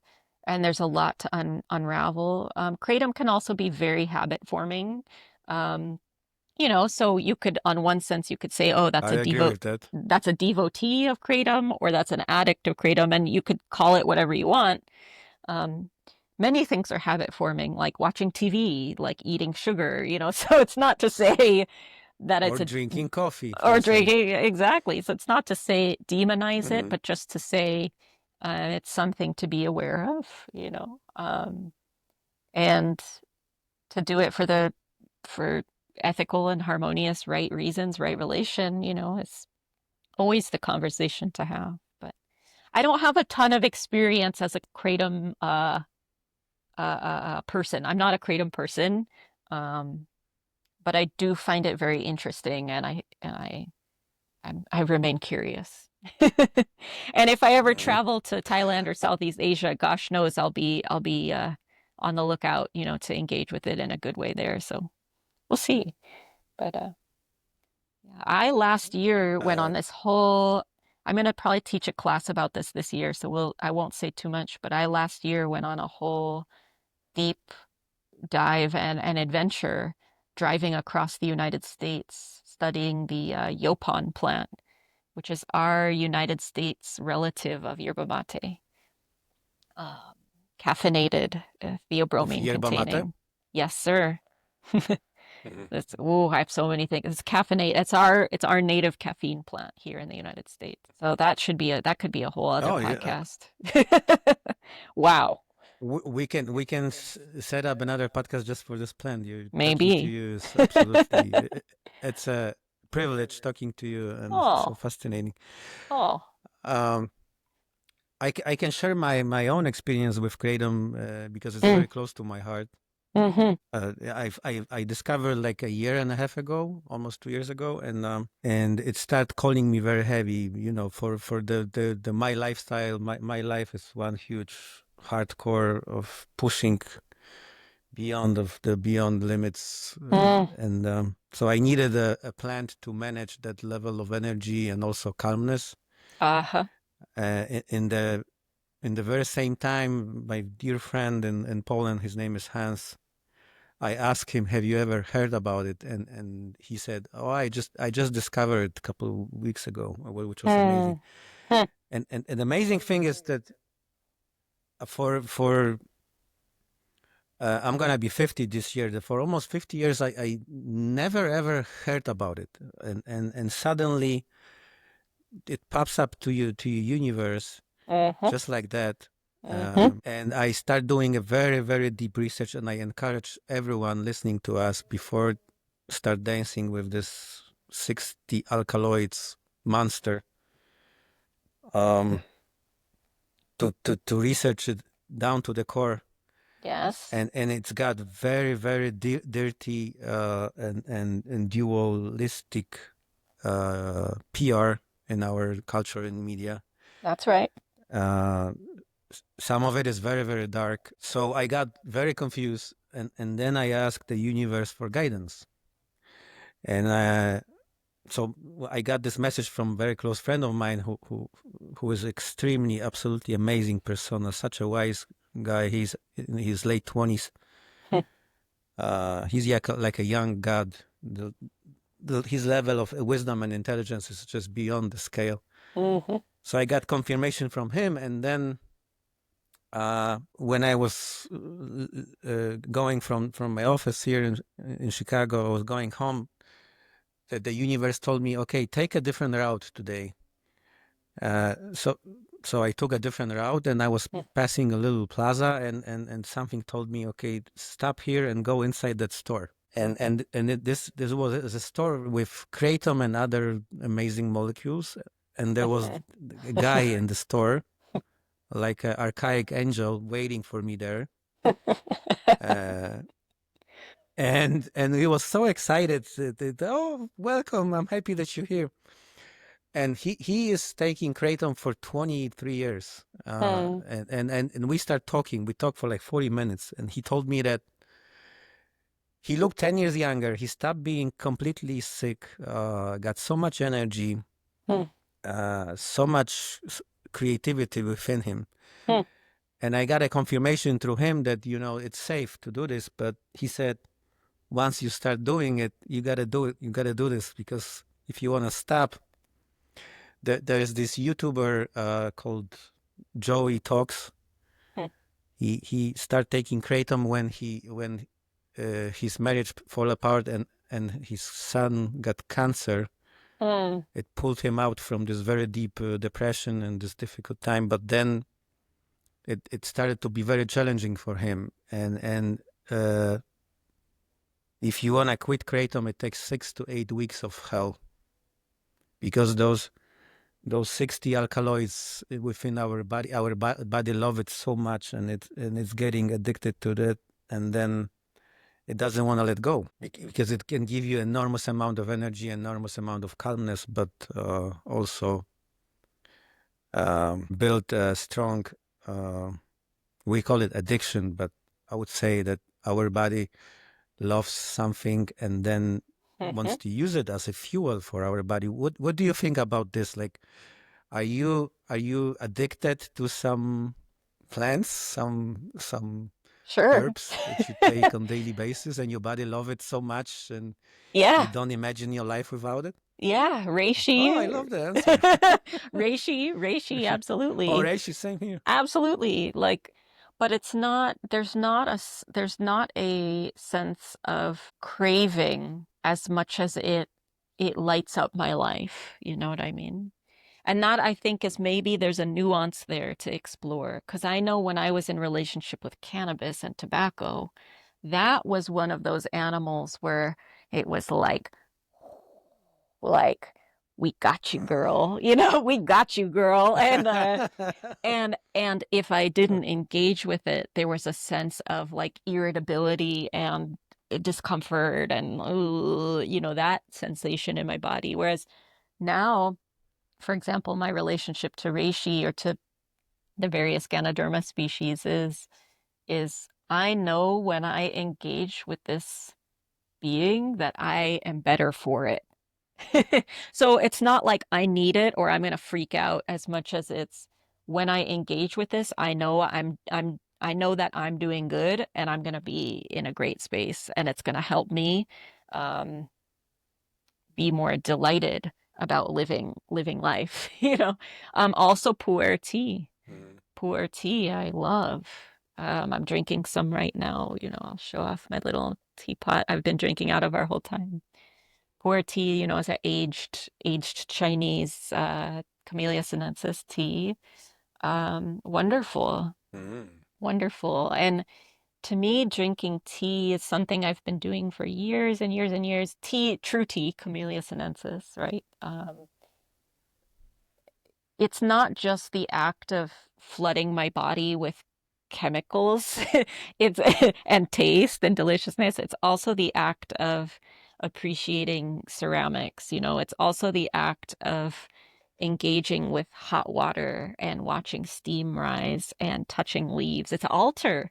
I'm dealing with all the elements, you know, when I'm pouring my tea. So there, you know, ultimately it's almost like the plant is an excuse for me to engage with the elements and engage with the altar, which is earth, air, fire, water, which is a roadmap to this plane of existence. So yeah, I totally am a devotee to a lot of there are a lot of plants and mushrooms that I keep myself very close with at all times. Datura being one of them too. But Datura is something that I don't need to. I certainly am not ingesting every day, but I am a devotee to it through and through and through. I will grow this plant for my entire life. Just growing the plant, making sure that it's alive and well in my yard, you know, for example. So yeah, addiction or I devotion can never look tried many it. ways. Oh, ugh, yeah, Tim. But it's also calling me very heavy, Oh, especially when whew. I was listening to your podcast yesterday, that herbalist hour. Oh, yeah. Terence was talking a lot about this plant before. But do you think there is something bad about it, that, like you mentioned reishi?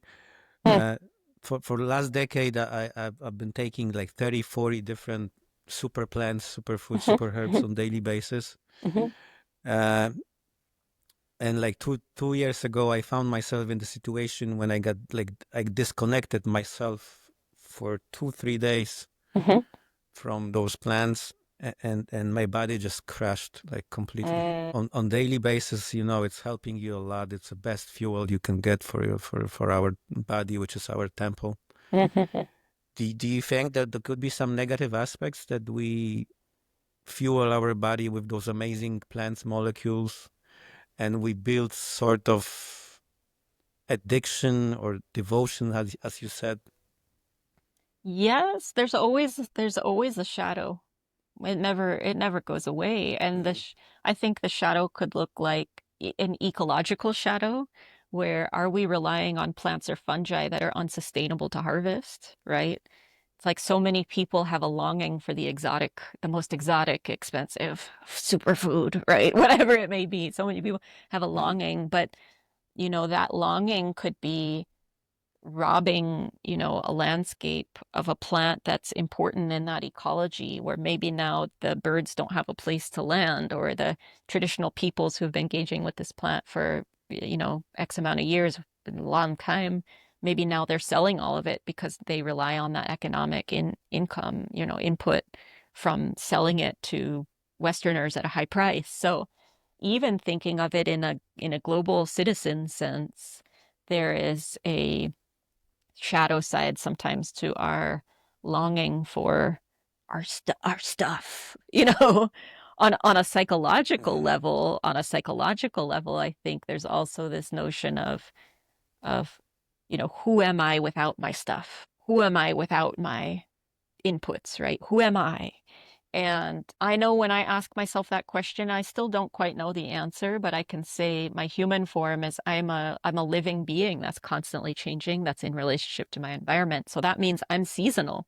So the medicines or the superfoods or the supplements or the whatever we want to call it that I engage with changes with the seasons, as it should. When it's cold outside, I'm gonna have, you know, cacao in the morning with spicy chiltepin pepper because it's cold outside. When it's hot outside, my superfood will be watermelon, you know?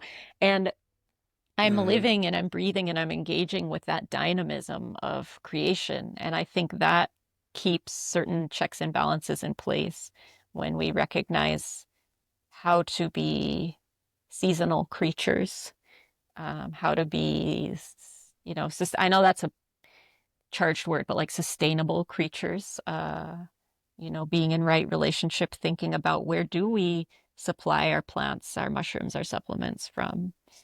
How does it impact the place where it comes from? So all of those things I think um, are good. food for thought. But yeah, that could be a huge conversation in its own right, for sure. Yeah, I'm Mm. more than open to that. Mm-hmm. uh, I recently went to a local store to send a package to the man in brown, and next door was an amazing store with Amanita muscaria. It looked like a cartoon from a Disney movie. And the lady gave me the lollipop, Amanita muscaria lollipop. Whoa. And I said, "Ooh." Ah, there, They also yeah. had some kratom over there. She gave me like, it was a Oh, God. first situation, only situation in my life. I went into that store. I thought I was dreaming. It was so beautiful, so cozy. And she gave me like 10 different samples, um, just to try it, just to try new things. Mm-hmm. Mm-hmm. I didn't have any cash with me, and I want to give her a tip. I drove home 20 minutes one way, and second, both ways, and I felt so much deep gratitude, appreciation with my heart, and really the universe is changing. The beautiful, I think, amazing times and amazing years are ahead of us. Of just enjoying and contemplating life with all there's the tools we got right now from nature, from universe, are just beyond astonishment. The tools are Yeah. are aplenty, and I think in this time the joke becomes, I think so many people are grasping for so many tools that it's like the tool belt is pulling down their pants. Like it's too heavy. You know what I mean? I'm like, we all have so Yeah, many I got the tools. metaphor. Yeah, We all have so yeah. many tools that I feel like at a certain point, I think especially now on the precipice of so much transformation in the Western world, I feel like especially now the conversation becomes towards what end? What shall we do with these tools? Who shall we become Mm. as a people? You know, how creative are we willing to be? And I think that is the seed hidden inside of so much of we have access to so much. We have access to maybe too much. So now the question becomes, what will we do with this? And I think that's where I pray that we as a collective recognize and feel and remind each other to stay empowered towards creating beauty, creating solidarity in truth and love and beauty and justice and the good and just collective betterment. So yeah, what shall we do with these tools?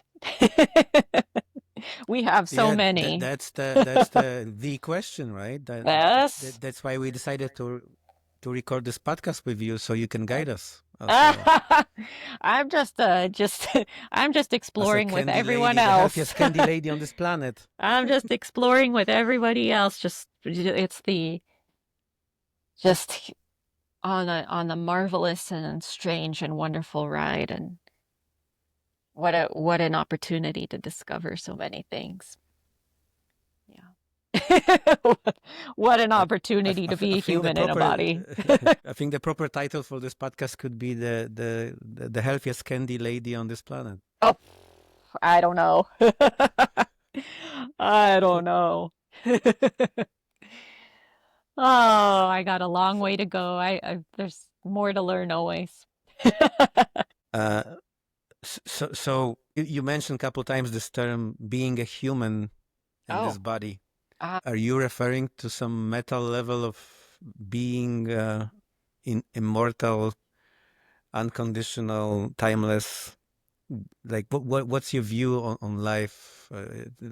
Are we gods? Are we consciousness? Or I that's can I would like to ask say you at the end of this today. yes. A little bit philosophical question. I am more and more comfortable in my life saying I do not know. Yeah. In the past, I'd have some heady answer for you. In the past, I've But had some heady but answer. do you have this urge to know, or you good that you don't know and you want to stay like Uh, that? it's both and I think that pendulum swing is what keeps me alive, right?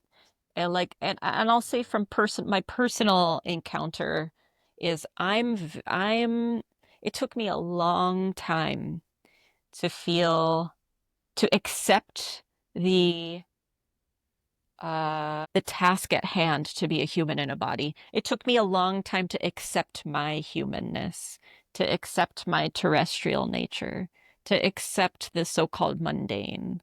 It took me a very long time to feel safe as a human in a body, to feel a sense of I-ness. Am I even allowed to feel I?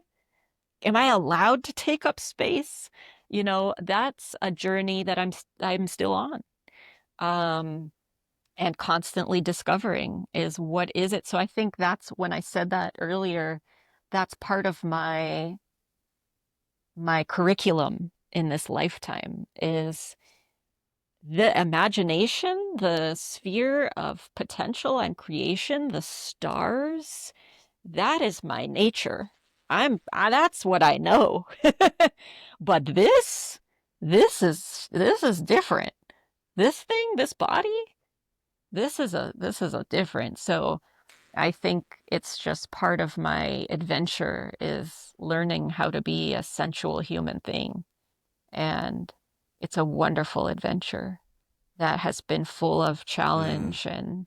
challenge and breakdowns and breakthroughs um, so I don't know. And I am more like compelled by the I don't know to just again stay in that like we said earlier, that child like wonder of behold the miracle of this creation, and I will remain curious to see what's next because I don't want to label something away and then stop living because I think I know the answer. I have ideas. Mm. I definitely have a lot of ideas, but knowing, all I know is that, and this is a joke I make because I love gnomes, all I know is GNO, to know from direct experience, gnosis. I know gnosis. I'm here to do that. I'm here to play with that in this life.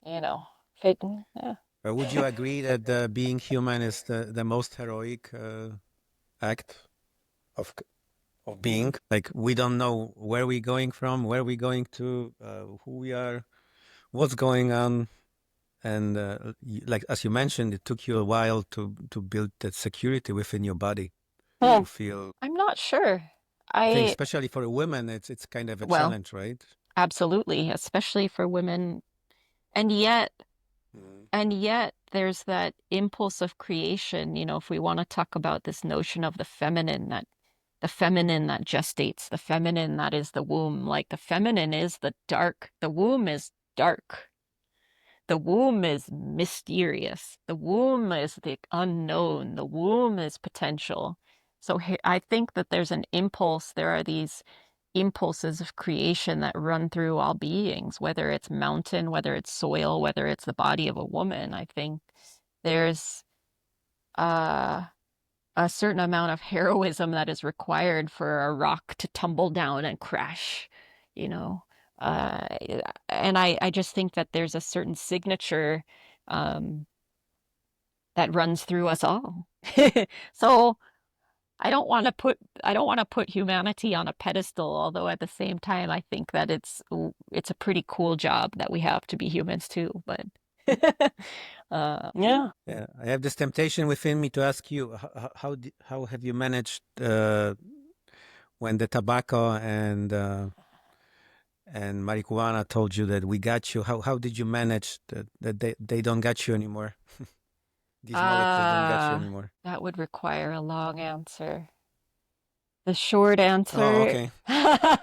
the short answer would, So maybe that's a mm, maybe, yeah, let me think if there's maybe a short answer for that. maybe it'd be a motivation to record the part two.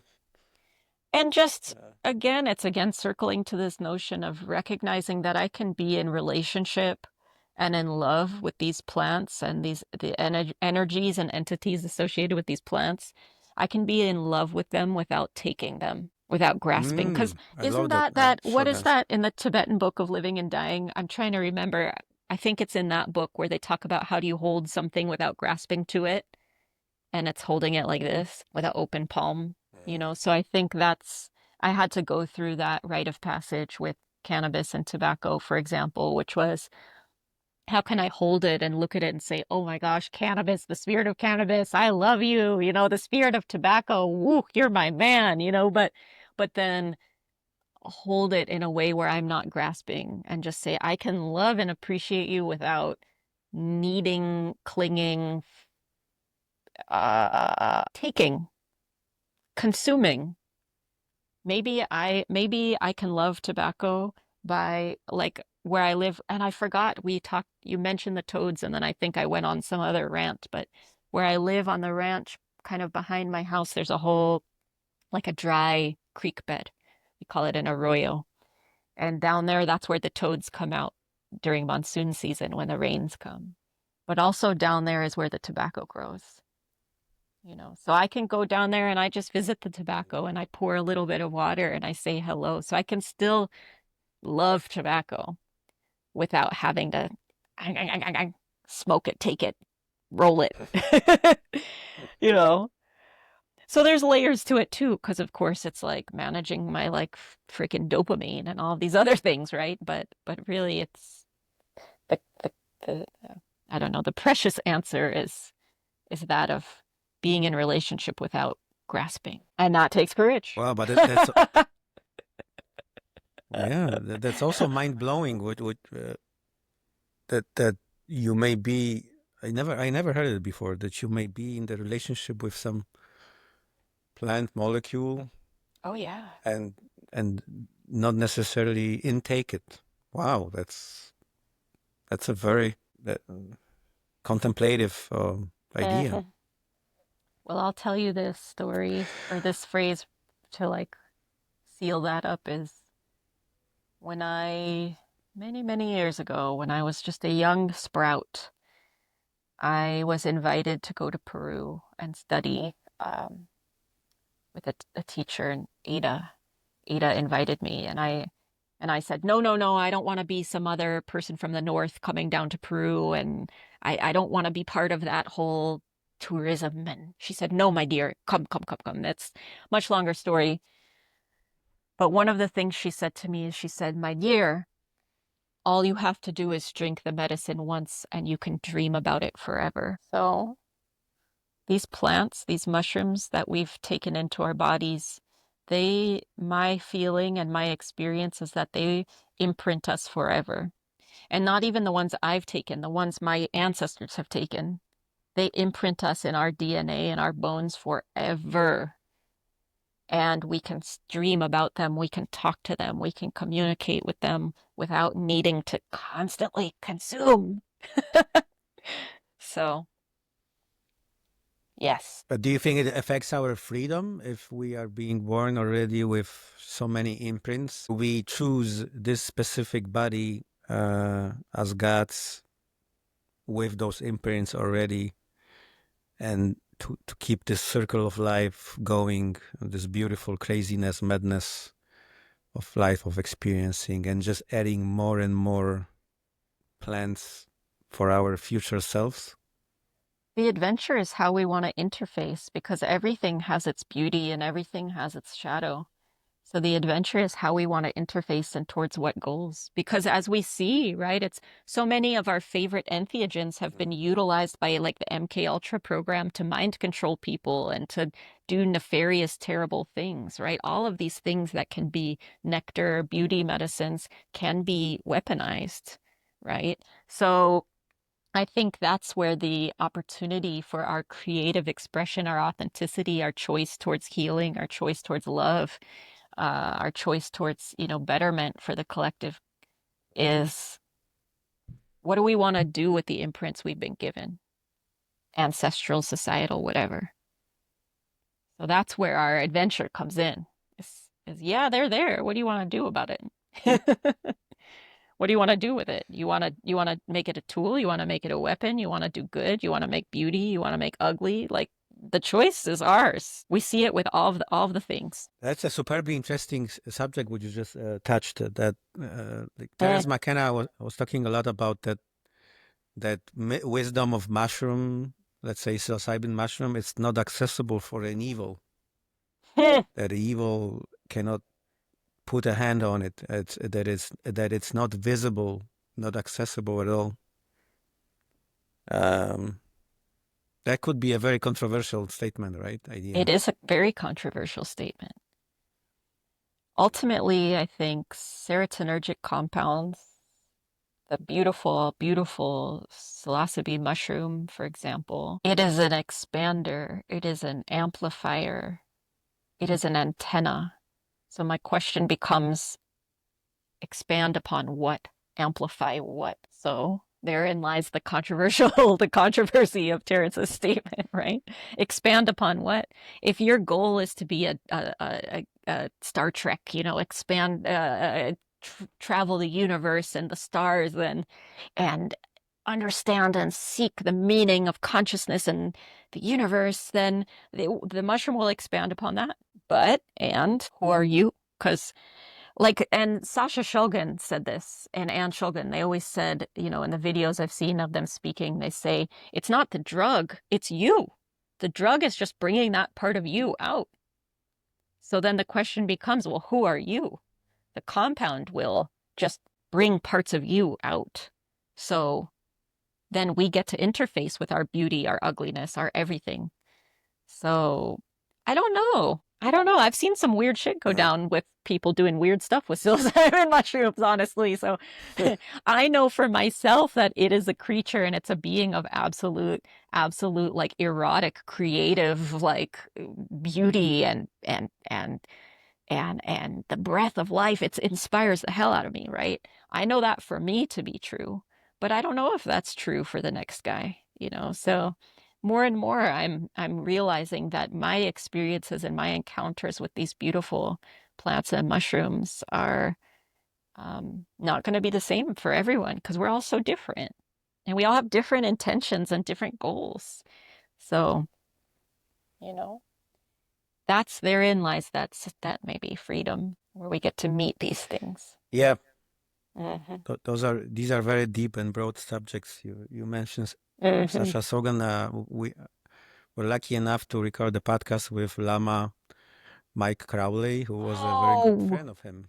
yes, wonderful. He is great. Yeah, and during this podcast, we find out that the lamas were taking psychedelics forever, and they just kept it secret. And now they decided to come out of the shadow. Okay, Ash. To wrap it up for today, I would like to ask you about your near future plans and where people can find you and how they can communicate with you if someone would like to order this amazing magical session with custom herb preparation.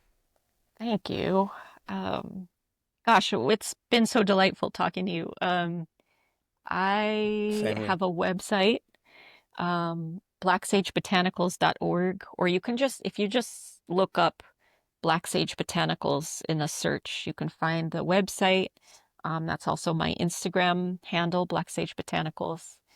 Um, I also have a Patreon page where I do monthly live streams and provide opportunities to connect in groups. I do one-on-one sessions, as mentioned earlier, um, herbal consultation work.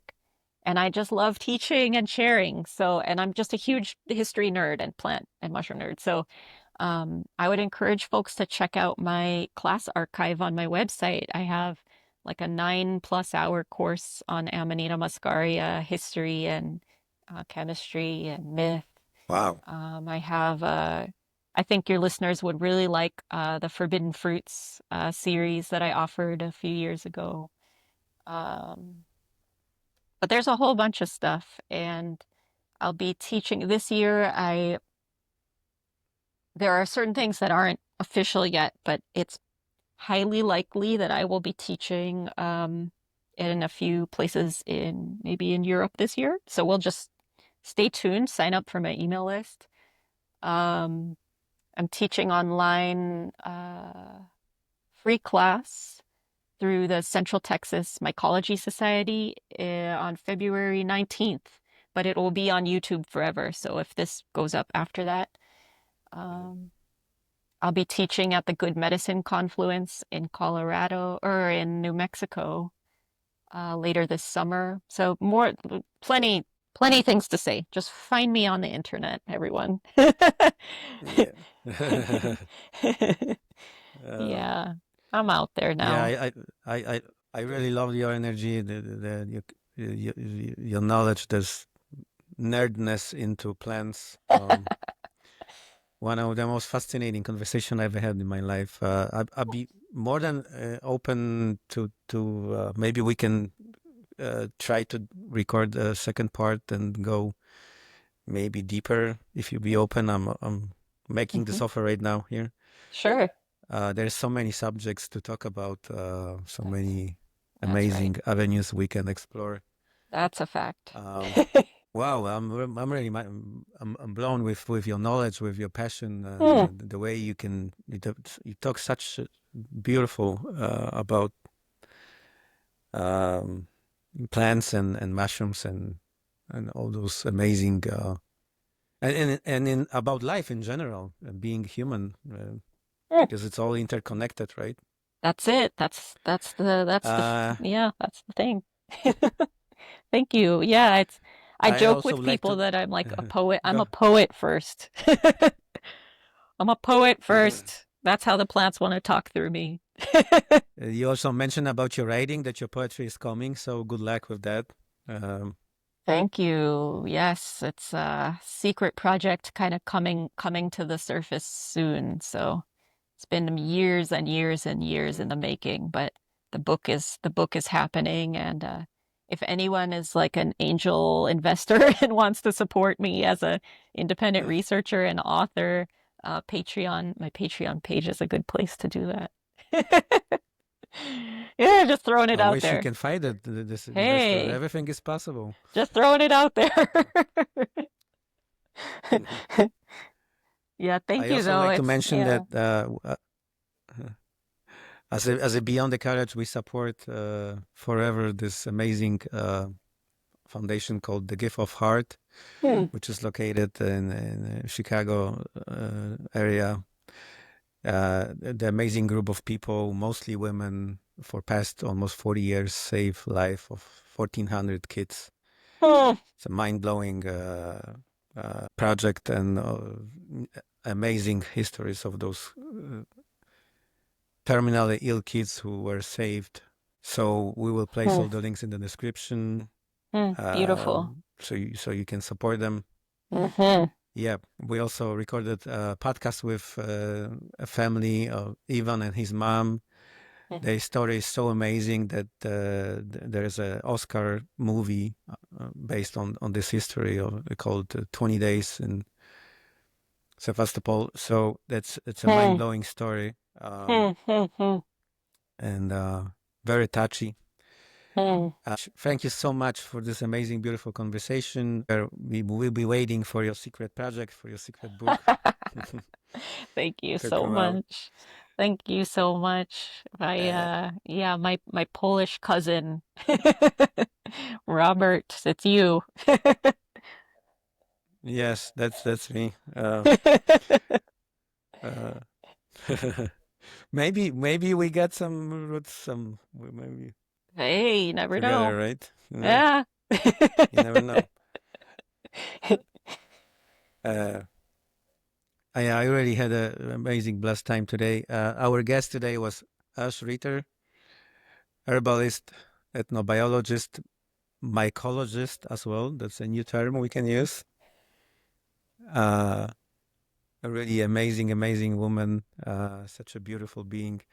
This was another Beyond the Courage podcast. My name is Robert Canis. Thank you so much. It was a pure pleasure and honor talking to you. Likewise, a joy. Oh.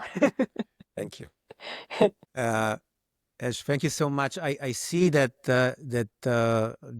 your internet connection only uploaded 13% of this podcast. Yeah, it might take a Uh, while, but I'll leave it up. would you be so kind and leave it up until it will Of upload? course, of Because course. Yeah. And sometimes it takes a while um, when I've done it in the past, but I'll Yeah, I promise I'll leave it. I'll leave it up running as long as it needs to take. Yeah, fully trust you. Yeah. Would you be so open to record one more podcast sometime from now? Yeah, of I would be course. more than open to. Sure. Yeah, it's a joy Mhm. talking to you. It feels really natural and authentic, and that's, not always the case on podcasts. So yeah, I would love to continue talking to you. Hmm.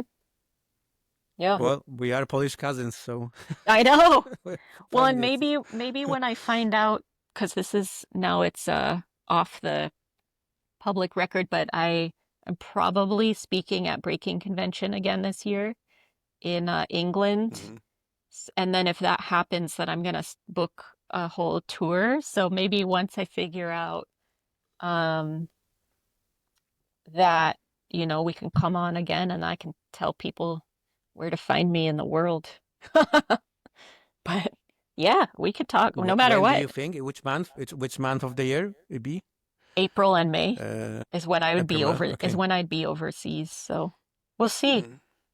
God willing. I Mhm. mean, if it's meant to be, it'll happen. Yeah, yeah, I'd be happy to talk again. So which countries are you going to visit in Europe? We'll see. It kind of Mhm. depends, but probably England, Ireland, and then maybe I'll go back to Czech Republic, maybe Poland. I'm very, very interested in going to Turkey, Greece. So That's a very interesting culture. yeah. Mhm. So we'll see. I've had some invitations to teach in different places in Europe too, so I have to kind of see what actually comes to fruition. Because, an invitation is one thing, but then, we'll see what happens in the real time. But Mhm. uh, yeah, I'll let you know as I figure it out. Yeah, and I would like to thank you so much, Akisha Lewis, for networking us such a Yeah. amazing magical recommendation. Oh, And I'm at the grateful. end, I would like to ask you. We ask all our guests. Would you be some kind recommend someone? Do you know some amazing, charismatic person we could record the podcast with? Yeah, I should have an answer for you immediately. I'm trying to think of who. I'm gonna think about. I Well, should have an answer. maybe you could just think about it. Hmm. I want to come up with some good ones for you. Uh, Hmm. what's your, I mean, is your kind of foundational interest about entheogens, like psychedelics, or it's kind of all across the board, huh? It's everything. We Yeah. record a lot of podcasts with. I love comedy, stand up. Ah, Uh, pe- People who like laughing, enjoying life. Life is a mm, joke, and it could refer to health, to expanding consciousness, mm, mm, uh, f- uh, healthy lifestyle, psychedelics, mm. some amazing human stories, some act of Ah, bravery, ah, anything. The only layers we avoid is politics and oh, yeah, like system and conspiracy theories, that stuff like that, sure, like of negative course. things, like Yeah. what media is talking about, that's what not, it's not resonating with us. hmm I think you would love to talk to my friend Cheyenne. She is a birth worker, so but also has an incredibly profound story about overcoming some physical health stuff, and her relationship to plants came through overcoming like multiple surgeries and some health challenges, and she's just a beautiful woman and beautiful talking about like natural birth and just her whole journey getting there. I feel like you would love talking to her. That's the first person I know there's more, but that's the first person I'm thinking of. And I can Mhm. can I send you I think I could send When you you her mentioned her info. name, it resonated with my heart so much. Yeah. Yeah. Oh, she's Try just such a to lovely person. Here, I'll send you her info right now. Let's see. Cheyenne. you sending via email or here on. Oh, I guess either way. Would you rather have me? Email? Yeah, I'm email trying to would think. be probably, yeah, email Okay. would be. Yeah, yeah, yeah. Yeah, I'll do that. Remind me if I space out. I'll try and do it right now, Yeah, right after this. So, but yeah, I'll think of more people too. we are trying to trust in life here and trust our, that our guests guide us, and we move from one guest to another. So we get such amazing guests. We are very lucky actually on Beyond the Courage Yeah, with amazing guests. I'm excited to listen to And same more with because, you. oh, I'm excited to listen to more of your podcasts. Mm. Yeah, I'll listen. It's a new thing for me. I learned how to do this, and it's quite a challenge. It's using enormous amount of energy. I understand. Like I today, after two understand. podcasts, I'm completely drained out of energy, and Yeah, go eat some food. uh, Go eat some food. That's what my grandma would say. She'd say, "Eat, eat, Essen." yeah.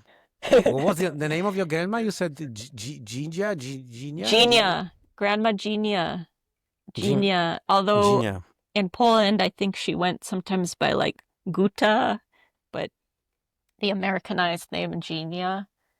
Um, Mm-hmm. Genia, and then Saul Schlamek. That's Grandpa Schlamek, but Slamek. yeah, Saul. Yep, they both were from. I know Mhm. Grandma was born in Czestochowa and Grandpa was born just outside, and I'm forgetting the name of the town, but right, very close to there. So I To hope, Częstochowa. yeah, I'm forgetting the name now of where Grandpa was born, but it was right there. Okay, Ash, thank you so Yeah, much for your time. I really deeply appreciate it. Please leave it on when it uploads, I until it will. I uploads. promise. I And let's stay promise. in touch, okay? Good luck Yeah. with your work, with your book, and with your journey to Europe. Thank you so much, my friend. Have a It's so beautiful good to day and connect. You too. have a beautiful day Okay. and have a magical life. Thank you so much. Hey, you too.